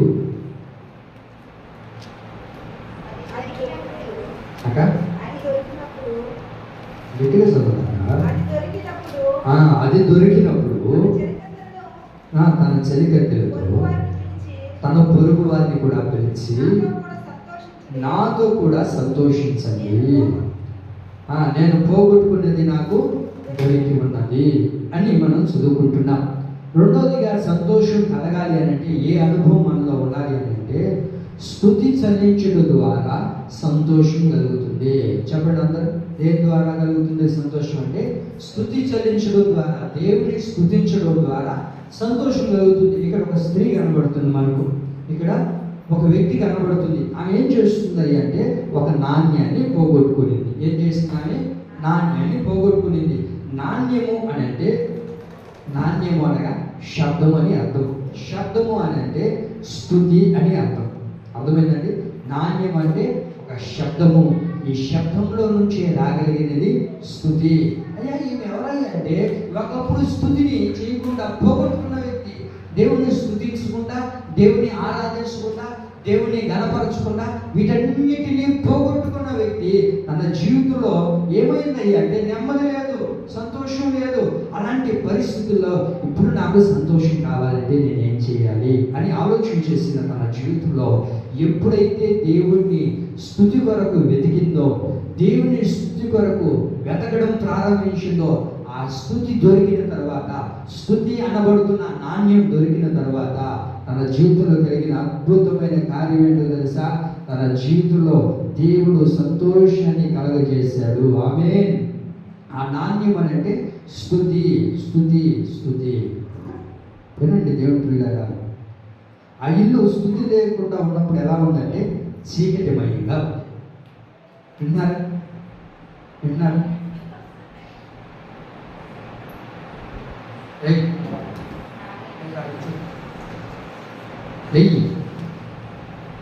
మీరు బైబిల్ చదవండి. ఆమె ఏం చేసిందంట?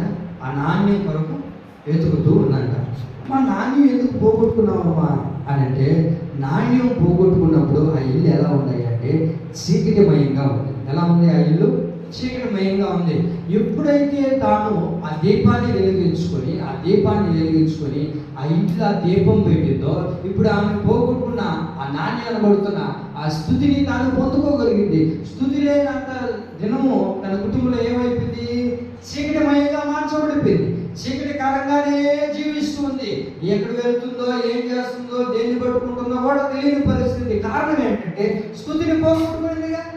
స్థుతి లేకపోతే, ఒక కుటుంబంలో స్థుతి లేకపోతే, ఒక మందిరంలో స్థుతి లేకపోతే, ఒక వ్యక్తిగతమైన జీవితంలో స్థుతి లేకపోతే తన జీవితమైనా, తన ఇల్లైనా, తన సంఘమైనా చీకటమయంగా మార్చబడిపోతుంది. ఎప్పుడైతే ఆ నాణ్యాన్ని ఆమె పొందుకోగలిగిందో, వెలుగులో ఆ నాణ్య అనే స్థుతిని దొరకగలిగిందో వెంటనే దానికి ఏం కలిగిందయ్యా అంటే సంతోషం కలిగింది. ఆమేన్. ఒక వ్యక్తికి సంతోషం కలగాలి అని అంటే నాణ్యం అనబడుతున్న స్థుతిని ఆ వ్యక్తి చెయ్యాలి.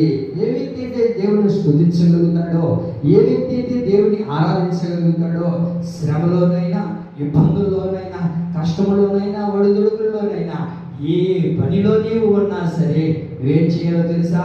దేవుణ్ణి స్థుతించాలి, దేవుణ్ణి స్థుతించాలి. స్థుతి స్థుతి స్థుతి స్థుతియే మన ప్రాణం అయిపోవాలి. ఆమేన్.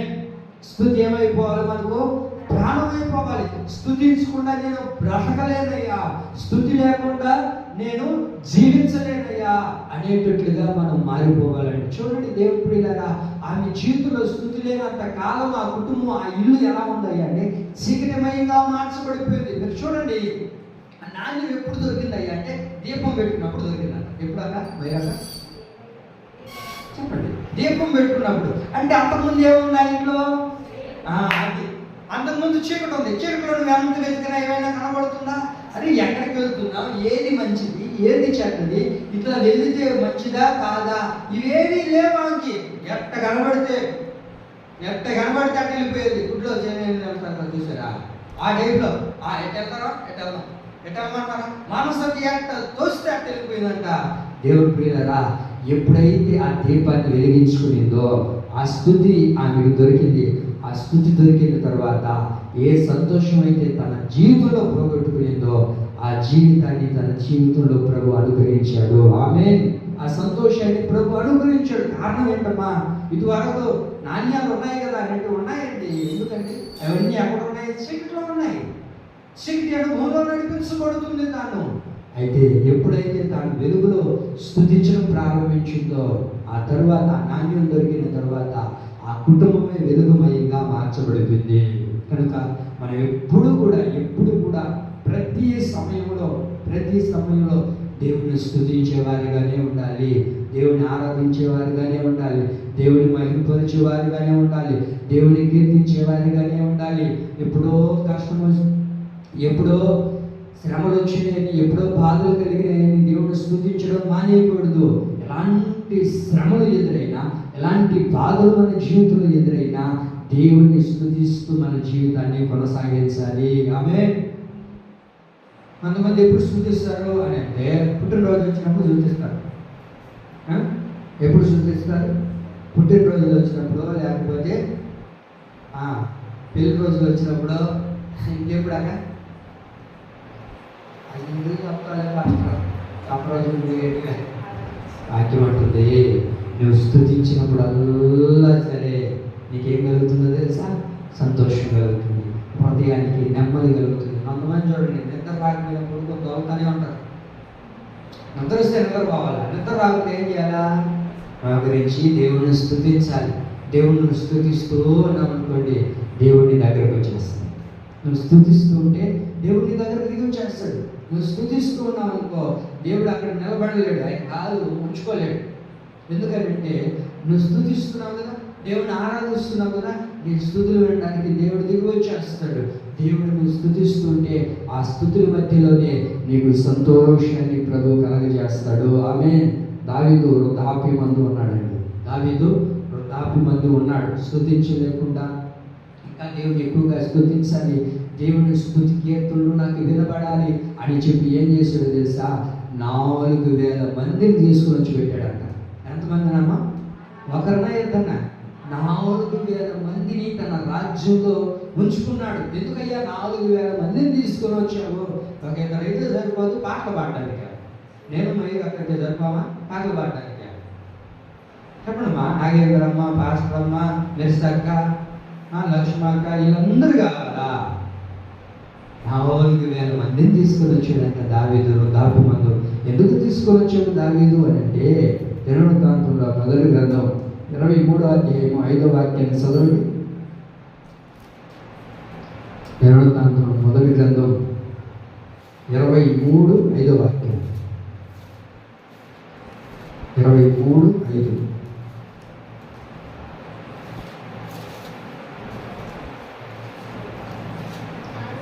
ఆ 4,000 మంది ద్వారపాలకులుగా నియమింపబడింది. మరియు 4,000 మంది స్తుతి చేయుట నిమిత్తము దావీదు వారిని ఏం చేశాడు? తీసుకుని వచ్చాడు. వారిని ఎందుకు నియమించావయ్యా అంటే, వాళ్ళు ఎందుకంటే 4,000 మంది ఇంకా వాళ్ళకి వేరే పని లేదు, ఇంకా వాళ్ళకి ఇంకొక పనే లేదు. వాళ్ళ పని అంతా ఏంటి? స్తుతించడమే, దేవుణ్ణి ఆరాధించడమే, దేవుడు మహిమపరచడం. ఎప్పుడు చూడు ఏం చేస్తుండాలి ఆ వ్యక్తులు? దేవుణ్ణి స్తుతిస్తూనే ఉండాలి, దేవుణ్ణి స్తుతిస్తూనే ఉండాలి. 4,000 మంది దేవుణ్ణి స్తుతిస్తుంటే ఎంత వైభవంగా ఉంటుందండి ఆ రాజ్యం, ఆ దేశం, ఆ ఇల్లు, ఆ గ్రామం. నా దేవుని పిల్లలారా వినండి, మనం ఎప్పుడైతే స్తుతిస్తూ ఉంటామో, స్తుతుల మధ్య ఏ సాతాను కూడా జయాన్ని పొందలేదు, ఏ అపవిత్రత మన దగ్గరకు రాలేదు, ఆ రాజ్యంలోనికి ప్రవేశించలేదు. కారణం ఏంటంటే అందరూ కలిసి ఏం చేస్తున్నారండి? దేవుణ్ణి స్తుతిస్తున్నారు. ఏం చేస్తున్నారు? దేవుణ్ణి స్తుతిస్తున్నారు. దేవుణ్ణి స్తుతించే అనుభవంలోనికి మనం రావాలి. ఎప్పుడు చూడు నీ నోట్లో ఏముండాలి? దేవుని యొక్క స్తుతే ఉండాలి. నువ్వు ఎక్కడ కూర్చున్నా, ఏం చేసినా, ఏది మాట్లాడినా 4-5 సార్లకైనా స్తుతి, స్తుతి. ఇది నీ నోటు ఉన్నప్పుడు ఎలాంటి సాతాన క్రియలు నీ ఎదుటి ఏలుబడి చేయలేవు. మన బైబిల్ ఎదుగుతుంది కదా. వాళ్ళు ఏం చేస్తున్నారు? 4,000 మందిని తీసుకుని వచ్చి అది పని అంతా ఏంటంటే స్తుతించడమే. దేవుడు మనల్ని పిలుచుకున్నది ఎందుకో తెలుసా? దేవుని స్తుతించడానికి. దేవుడు మనం ఎందుకు పిలుచుకున్నాడు? దేవుని స్తుతించడానికి, దేవుని ఆరాధించడానికి, దేవుని మహింపరచడానికి. దేవుని పిల్లలారా చూడండి, ఏదో ఒక 40 రోజులు చేసి వెళ్ళిపోయే భక్తి కాదు మనది, అవునా? 40 రోజులు చేసి వెళ్ళిపోయే భక్తి మనది. 150 రోజులు చేసే భక్తి, లేకపోతే 40 రోజులు ఉపవాస ప్రార్థన చేసే భక్తి మనది. ఆ తర్వాత ఏమైంది? ఉపవాస ప్రార్థన. ఇప్పుడు ఏ రోజుల్లో ఉన్నాం మనం? మీకు శ్రమ దినాలు. నాకు అర్థం కాదు ఏంటంటే, శ్రమ దినాలు ఎందుకు వచ్చినాయి ఇప్పుడు? అది నా డౌట్. మీకు ఏదైనా తెలిసిందే కదా, చెప్పండి. అది ఎందుకు శ్రమ దినాలు కదా? శ్రమ దినాలా? దేవుడి శ్రమంలో నుంచి మనం విడిపించలేదు. మరి ఇంకెందుకు? ఎప్పుడు మనకు ఉపవాసం ఉండాలనిపిస్తే అప్పుడు ఉండడమే కదా. ఇంక శ్రమ కావాలనేనా? ఫిబ్రవరి పెడితే ఏమైపోయినట్టు ఇంకా 2 days ఏంటి అయ్యానా శ్రమ దినాలు మొదలైనవి. మళ్ళీ ఎప్పుడు దాకుంటే 40 రోజులు ఉంటే ఆ తర్వాత ఇంక శ్రమలు రావా? చెప్పడమ్మా, ఈ 40 రోజులు ఉపవాసం ఉన్నావు, ఆ తర్వాత శ్రమలు రావా? కష్టాలు రావా? వస్తాయి. కానీ దాన్ని ఎదిరించగలిగిన శక్తిని మనం పొందుకోవాలంటే ఏదో నామకార్థానికి ఉండిపోవడం కాదు. దేవుని నువ్వు స్తుతించే ప్రతి క్షణం కూడా నీ ఎదుట ఏ ఇబ్బంది కూడా నిలబడదు. దేవుడు పిల్లరా, ఎదుట నిలబడగలిగింది ఏంటో తెలుసా? దేవుడిచ్చే సంతోషమే నీ ఎదుట నిలబడాలని దేవుడు కోరుకుంటున్నాడు. ఆ నాణ్యాన్ని పోగొట్టుకుని తర్వాత పోగొట్టుకున్న దానిని తెలుసుకొని ఆ స్తుతిని పొందుకున్న తర్వాత చీకటి పోయింది, వెలుగుమయంగా మార్చబడింది. దేవుడి పిల్లల 4,000 మంది దేవుడిని స్తుతిస్తూ ఉన్నారండి. దేవుడు నిన్ను నన్ను పిలుచుకున్నది దేవుని స్తుతించడానికి, వేరే పనికైతే కాదు. దేవుడు మనల్ని ఎందుకు పిలుచుకున్నాడంటే దేవుని స్తుతించడానికి, దేవుని ఆరాధించడానికి. మనలో ఆ స్తుతి లేకపోతే, ఆ స్తుతి మనలో మోగకపోతే మనం ఏమైపోయిన వారు అంటే చచ్చిన స్థితిలోనికి వెళ్ళిపోయిన వారు. స్తుతి మనలో లేకపోయినా కనుక మనం ఏమైపోయినట్లు చచ్చిన శవం వంటి వారిని. పైకి మాత్రం బ్రతుకున్నామని ఉంటామే కానీ మనలో ఏముండదంటే చచ్చిన అనుభవంలో ఉంటాం. ఎట్లాగయ్యాలంటే మనము ప్రత్యక్ష గుడారాన్ని ఎరగగలుగుతాం. ఆ ప్రత్యక్ష గుడారంలో యాజకుడిని మనం చూడగలుగుతాం.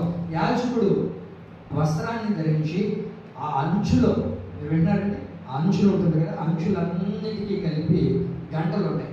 ఒక్కొక్క గంటలు ఉంటుంది. ఆ అంచులు అంతా చివరి కింద అంచులు ఉంటుంది కదా, దానికి అంతా గంటలు ఉంటాయి. ఆ గంటలు నడిచినప్పుడు అలా ఏం చేస్తుంటాయి? గంటలు మోగుతూ ఉంటాయి. ఆ ప్రత్యక్ష గుడారంలో అతి పరిశుద్ధ స్థలంలోనికి యాజకుడు వెళ్ళి ఆ దొప్పు వేదికని వేస్తూ తిరుగుతూ ఉన్నప్పుడు ఆ గంటలు ఏం చేస్తుంటాయి? మోగుతూ ఉంటాయి. మోగుతూ ఉండడము అని అంటే ఏంటో తెలుసా? యాజకుడు ఎప్పుడు కూడా స్తుతిస్తూనే ఉండాలి. ఒక క్రైస్తవుడు ఎప్పుడు కూడా స్తుతిస్తూనే ఉండాలి. ప్రత్యక్ష గుడారంలోనికి వెళ్ళిన యాజకుడు యొక్క ఆ గంటలో శబ్దం వినబడకపోతే ఆ వ్యక్తి చనిపోయినట్లు. విన్నారండి? ప్రత్యక్ష గుడారంలోనికి వెళ్ళిన యాజకుడు యొక్క గంటల శబ్దం వినబడకపోయిందనుకో, దాన్ని వినేదానికి ప్రత్యక్ష గుడారం బయట కొంతమంది ఉంటారు, వాళ్ళు వింటూ ఉంటారు. ఆ గంటలు మోగకుండా ఆగిపోయాయి అనుకోండి, అతను ఏం చేస్తాడంటే ఆ దారాలతో కట్టుకొని వెళ్ళి ఉంటాడు, ఆ దారాలతో లాగేస్తాడు. ఎందుకనంటే ఆ వ్యక్తి చనిపోయాడు. ఇప్పుడు లోపల ఏ అతిక్రమం చేస్తాడు, ఏ పాపం చేస్తాడు, ఏ ఇబ్బందులోనికి వెళ్ళిపోయి దేవుడి ఎదుట ఆ పరిశుద్ధత లేని దాన్ని బట్టి ఏమైపోయాడు, అక్కడ లోపల చనిపోయాడు అని చెప్పి ఆ గంటలు నిలిచిపోతే చచ్చిపోయినట్లు, ఆ గంటలు మోగుతున్నంత సేపు తాను బ్రతికి ఉన్నట్లు. నిర్గమకాండం 28వ అధ్యాయము 33, 34 వాక్యాలు మీరు చూడగలిగితే నేను చెప్పిన మాటలు ఉంటాయి. చూడండి. ఏమా నిద్ర వస్తుందా? అయిపోయింది. నిర్గమకాండం 28, 33, 34. నిర్గమకాండం 28, 33, 34. దాని అంచుల చుట్టూ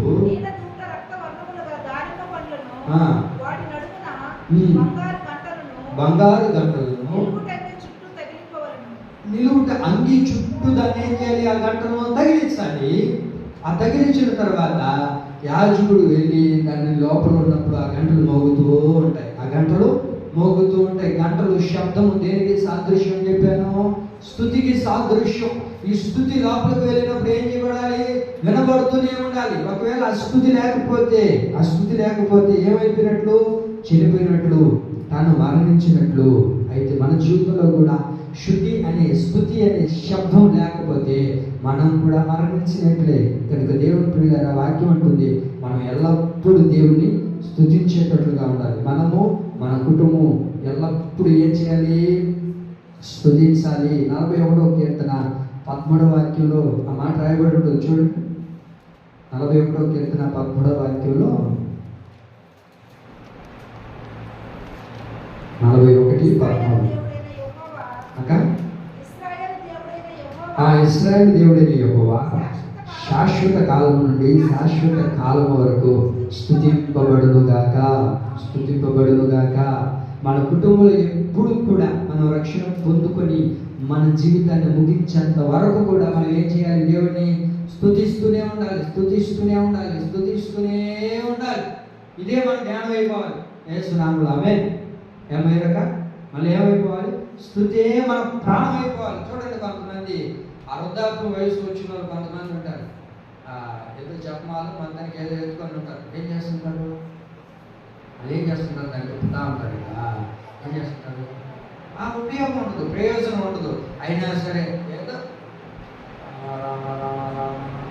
చెప్పుకుంటూ ఉంటారు. ఏమన్నా నెమ్మది కలిగిందా? ఏమన్నా సంతృప్తి లేదండి, రేపు మోక్షానికి వెళ్ళిపోదామని టికెట్ తీసుకుంటానండి.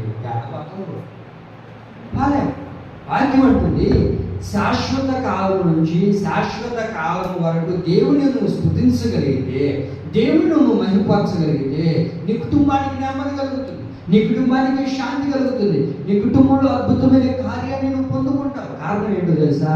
ఏం చేస్తున్నాం? మనము, మన కుటుంబం, మన పిల్లలు స్తుతించేటట్లుగా మనం మారాలి. ప్రతిరోజు మీరు ప్రార్థన చేయండి.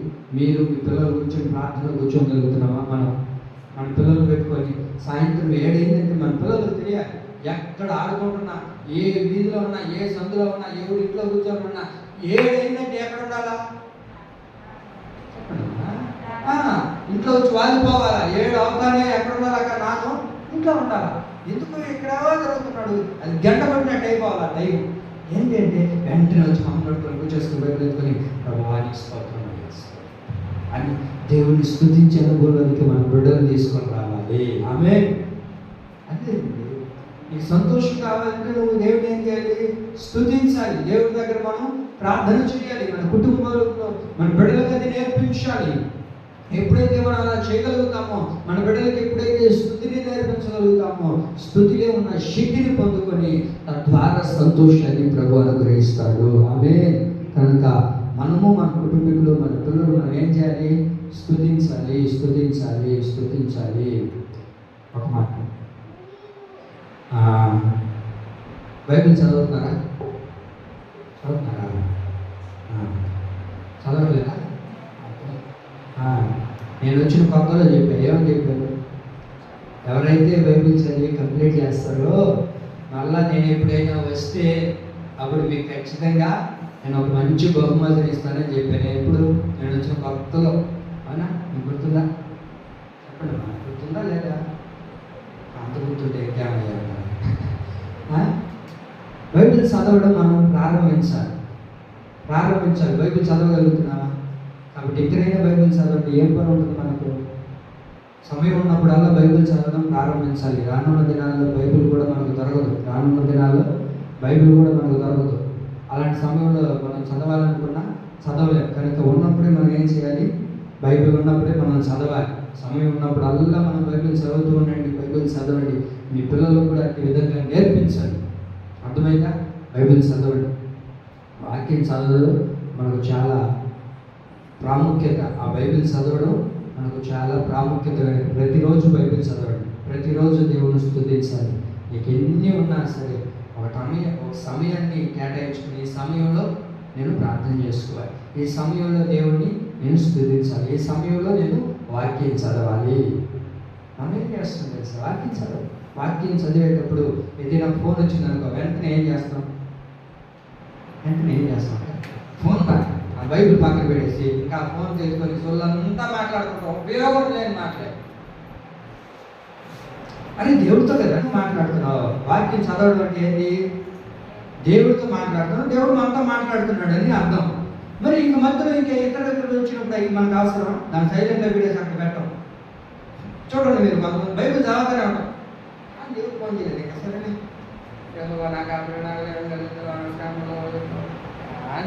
వాట్సాప్లో మెసేజ్ చేయలేదు.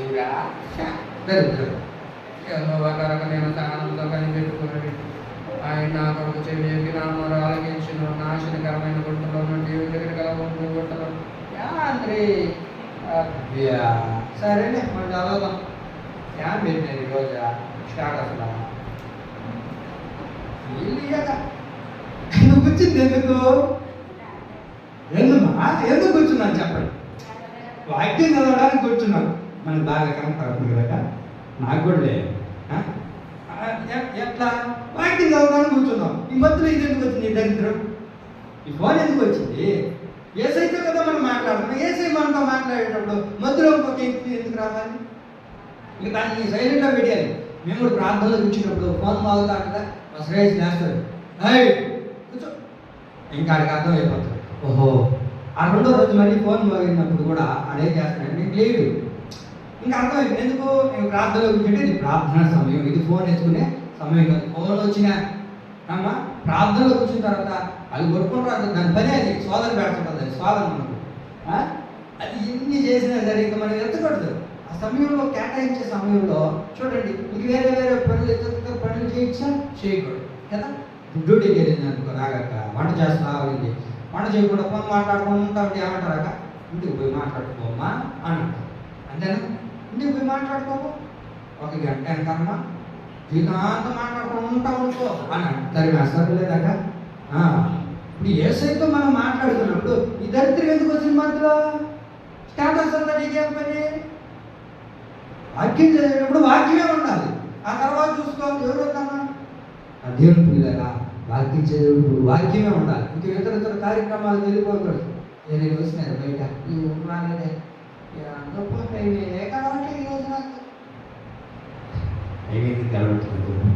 సమయాన్ని పోగొట్టుకోవద్దని దేవుని యొక్క వాక్యం సెలవిస్తుంది కదా.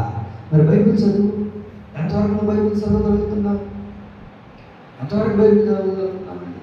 ఎంతవరకు ప్రార్థన చేసుకోగలుగుతున్నావు? చూడండి, ఈ బైబిల్ తీసుకుని వచ్చుకున్నాము. ఈ బైబిల్ చదివిన తర్వాత వినండి, ఈ బైబిల్ చదివిన తర్వాత ఇది ఎన్ని రోజుల్లో కంప్లీట్ చేయొచ్చు? అంటే 1 సంవత్సరం రోజులు కంప్లీట్ చేస్తాం. 1 సంవత్సరం రోజుల్లో పూర్తి చేస్తాం. పూర్తి అయిపోయిన తర్వాత ఏం చేయాలి తెలుసా? ఈ బైబిల్ మూసేసి తీసుకొని పోయి ఎక్కడ ఆ షెల్ఫ్లోనో ఎక్కడో దాన్ని అక్కడ పెట్టి మరలా 300 రూపాయలు లేకపోతే 350 రూపాయలు లేకపోతే మళ్ళీ ఎంతో ఒక 500 రూపాయలు తీసుకుని వెళ్ళి మళ్ళీ ఒక బైబిల్ కొనుక్కొని మళ్ళీ ఆ బైబిల్ అంతా చదివేసి కంప్లీట్ చేసి ఒక సంవత్సరం లోపల మళ్ళీ తీసుకుపోయి దాన్ని ఏం చేయాలి తెలుసా? ఇప్పుడు నువ్వు ఇంతవరకు బైబిల్ పెట్టి దాని పైన పెట్టేసి మళ్ళీ ఏం చేయాలి? ఇంకో బైబిల్ కొనుక్కో. అయ్యా ఈ బైబిల్ అన్నీ ఉన్నాయి కదా, ఏం చేయాలి? మనది ఏందో తెలుసా? మనకేం స్వాస్థ్యం తెలుసా? ఈ బైబిలే మన స్వాస్థ్యమైనది. ఆమె నా దగ్గర చాలా బైబిల్ ఉన్నాయి.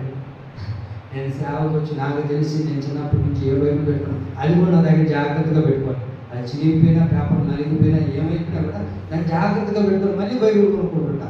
ఈ బైబిల్ చదివేసాను అనుకో, దీన్ని మళ్ళా బీరువాలో పెట్టుకుంటా. ఏమి అని అంటే దేవుడు నాకు ఇచ్చిన స్వాస్థ్యం ఏదైనా ఉంది. ఆమె నీకు అర్థమైందా? నీకు అర్థం. 30,000 రూపాయలు తెచ్చుకున్నాం అనుకో, ఎప్పుడు చూసిన నోట్లు అని చెప్పి బయట సేపు బారేస్తావా, బీరువాలో పెట్టుకుంటావా? చెప్పండి. బీరువాలో పెట్టుకున్నాం. దానికంటే విలువైంది కదా దేవుని యొక్క వాక్యం, దానికంటే ఎక్కువ స్వాస్థ్యం ఇది. కాబట్టి ఇంకేంటంటే మన స్వాస్థ్యము చెప్పండి. ఒక బైబిల్ ఎంత ఉంటుంది వివాహం అంటే 150 లేకపోతే 300 రూపాయలు బైబిల్ కొనుక్కొని ఇవే మన స్వాస్థ్యమై ఉన్నాయి. ఇవే మనకు ఏమమ్మా ఇన్ని పేరు చేస్తున్నామండి అంటే ఇవన్నీ నేను చదివేసాను బైబిల్ అండి, ఇవన్నీ నేను చదివేసాను. ఈరోజు ఒక బైబిల్ చదివేసి కంప్లీట్ అయిపోయిందా, దాన్ని అక్కడ పెట్టాలి. ఇది ఏమైందో తెలుసా? దేవుడు మనకి ఇచ్చిన ఒక ప్రేమ లేఖ. ఏమైంది? దేవుడు మనకి ఇచ్చిన ప్రేమ లేఖ. మీకు తెలుసా? మీకు ఏం తెలుస్తాయి? పాపం ప్రేమించుకుంటే తెలుస్తాయి. ప్రేమించిన వాళ్ళు చూడండి, ఎవరైనా లవ్ లెటర్ రాశారు అనుకో, అన్న లవ్ లెటర్ రాసిస్తారు కదా, రాసి లవ్ లెటర్ ఏం చేస్తారు? చదువుకుంటా అద్దెకి వెళ్ళి ఆడతారు, మళ్ళీ దాన్ని చేస్తారు, మళ్ళీ దాన్ని చూసుకునేది, మళ్ళీ అద్దెకి వెళ్ళి ఎవరు చూడకుండా. అరే ఎన్నిసార్లు చదువుతావా బాబు, ఎన్నిసార్లు చదువుతావా? అదే చూడండి, ఆ చదువుతుంటే ఎంత రాసినమ్మా, రక్తంతో రాసినాడు. అది కోడి రక్తం మంచి రక్తం తెలుసుకోవద్దు. దాన్ని చూసుకున్నప్పుడు అందులో మంచి చూసుకున్నప్పుడు అబ్బా రోజుల్లో మా ప్రేమ మీకేం తెలుసుంటుంది. పాపం ప్రేమించిన వాళ్ళు ఆ ప్రేమ లేక చూసుకుంటారు, మురిసిపోతుంటారు, మళ్ళీ అద్దుడి కింద పెడుతుంటారు. చూడండి, అది సినిగిపోయినా సరే దాన్ని పిలుపు కేసు మరీ అతికించుకుంటారు కదా ప్రేమ లేఖలో. ఏం చేస్తుంటారు? దాన్ని సినిగిపోయినా సరే దాన్ని అంత భద్రంగా పెట్టుకుంటారే. దేవుడిచ్చిన ఈ ప్రేమ లేఖను ఏ రోజైనా చదవగలుగుంటావా? ఏ రోజైనా కంప్లీట్ చేయగలుగుంటావా? ఏ రోజైనా పూర్తి చేయగలుగుంటావా? చూడండి దేవుడి పిల్లరా, దేవుడిచ్చిన ఈ ప్రేమ లేఖను ఎప్పుడు చదివినా కొత్తదనంగానే ఉంటుంది. చూస్తుంటాను కొంతమందిని ఇక్కడ ఆ సమయం ఉన్నప్పుడు అలా వాక్యం చదువుతూ ఉంటారు, ఆ వాక్యం చదువుకుంటా ధ్యానించుకుంటా ఉంటారు. ఎందుకంటే దేవుడిచ్చిన ఒక ప్రేమ లేఖండి. ఎంతసేపు మనం చదివిన బోరుపడదు కదా. చదివిన వాక్యాన్ని మరలా చదువుతున్నా కూడా ఎలా ఉంటుందంటే కొత్తదనంగానే ఉంటుంది. కానీ ఇది చదివేసింది కదా, లేకపోతే ఇది అట్లా అని అనిపించింది. ఎందుకంటే దేవుడు అలాంటి జీవాన్ని ఈ వాక్యంలో దాచి ఉంచాడు. ఆమె కనుక ఇంకనైనా బైబిల్ చదవండి. సరేనా? బైబిల్ చదవడం ప్రారంభించండి. ఈరోజు మంచి రోజు కాదయ్యా, రేపు నేను చదువుతానని అనుకోవద్దు. దేవుడు ఇచ్చిన సమయంలోనే చదవడం ప్రారంభించండి. దేవుడు అనేకమైన విషయాన్ని ప్రభు నీకు కలగచేస్తాడు. ఆమె స్తుతి కలగాలి అని అంటే మనలో ఏముండాలి?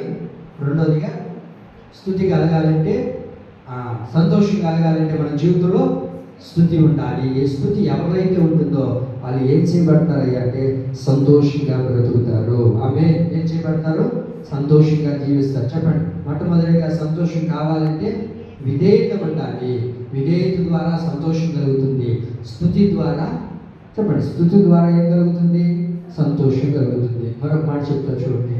లూకా సువార్త 15వ అధ్యాయం మనం గమనించగలిగితే, ఓ తండ్రికి ఇద్దరు కుమారులు ఉన్నారు. ఇద్దరు కుమారులు పెద్ద కుమారుడు తండ్రి దగ్గరే ఉన్నాడు.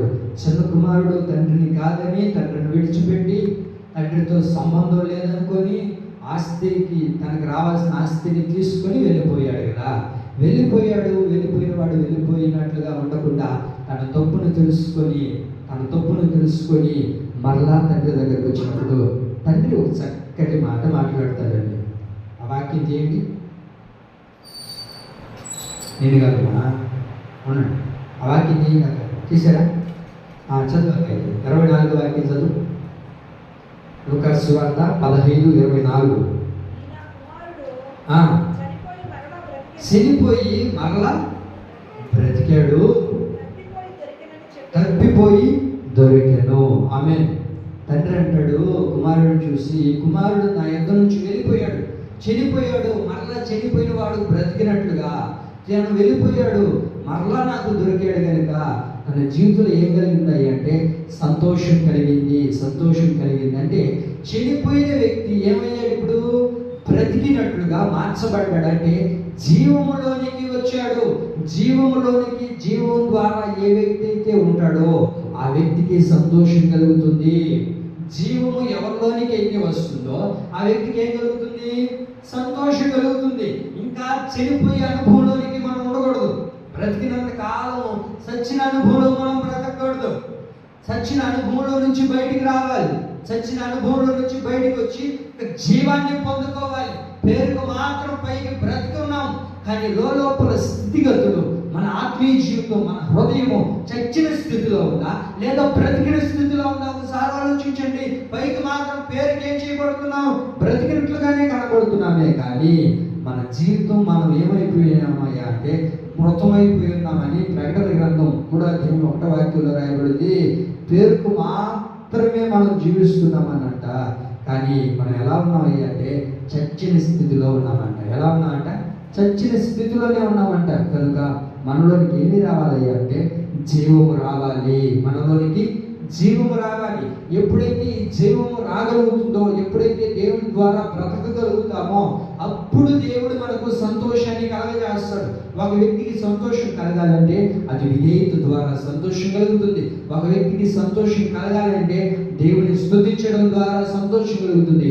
ఒక వ్యక్తికి సంతోషం కావాలి అని అంటే అతని జీవము ద్వారానే సంతోషం కలుగుతుంది.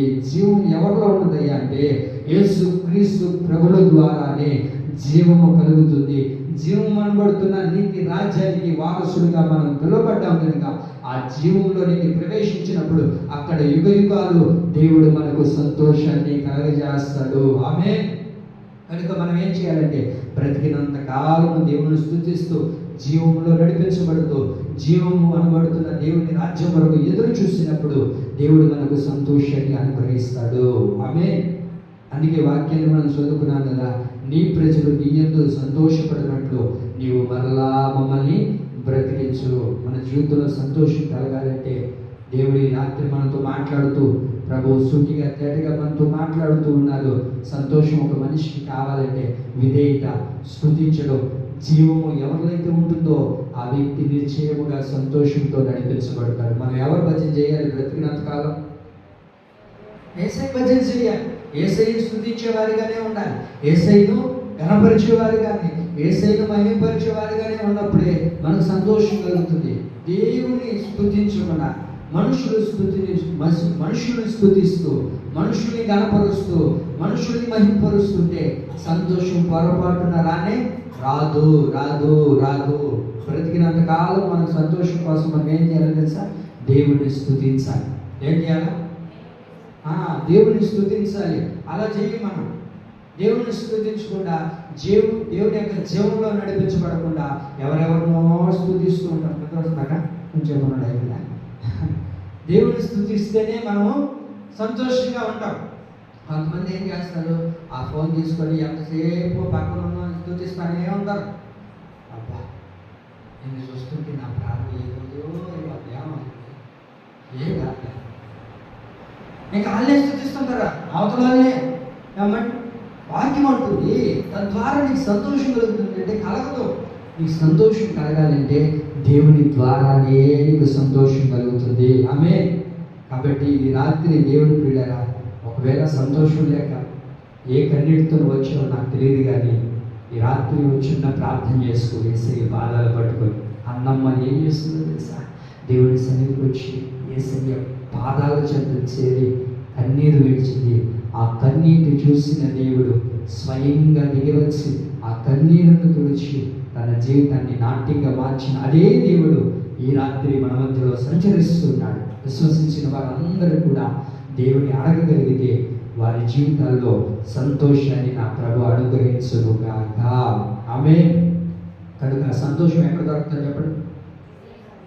దేవుని ద్వారానే సంతోషం కలుగుతుంది. ఆ సంతోషం కలగాలంటే కొన్ని అనుభవాలు ఉన్నాయి. ఆ అనుభవంలో మనం నడిపించబడినప్పుడు ప్రభు అటువంటి కృప ధన్యత ప్రభు మనకు కలగ చేయనుగాక. ఆమె ఈ మాటలు మన వినికిడిలో మన హృదయంలో ప్రభు స్థిరపరిచి నిలబెట్టి నీరు కట్టి ఫలింప చేయనుగాక. ఆమె.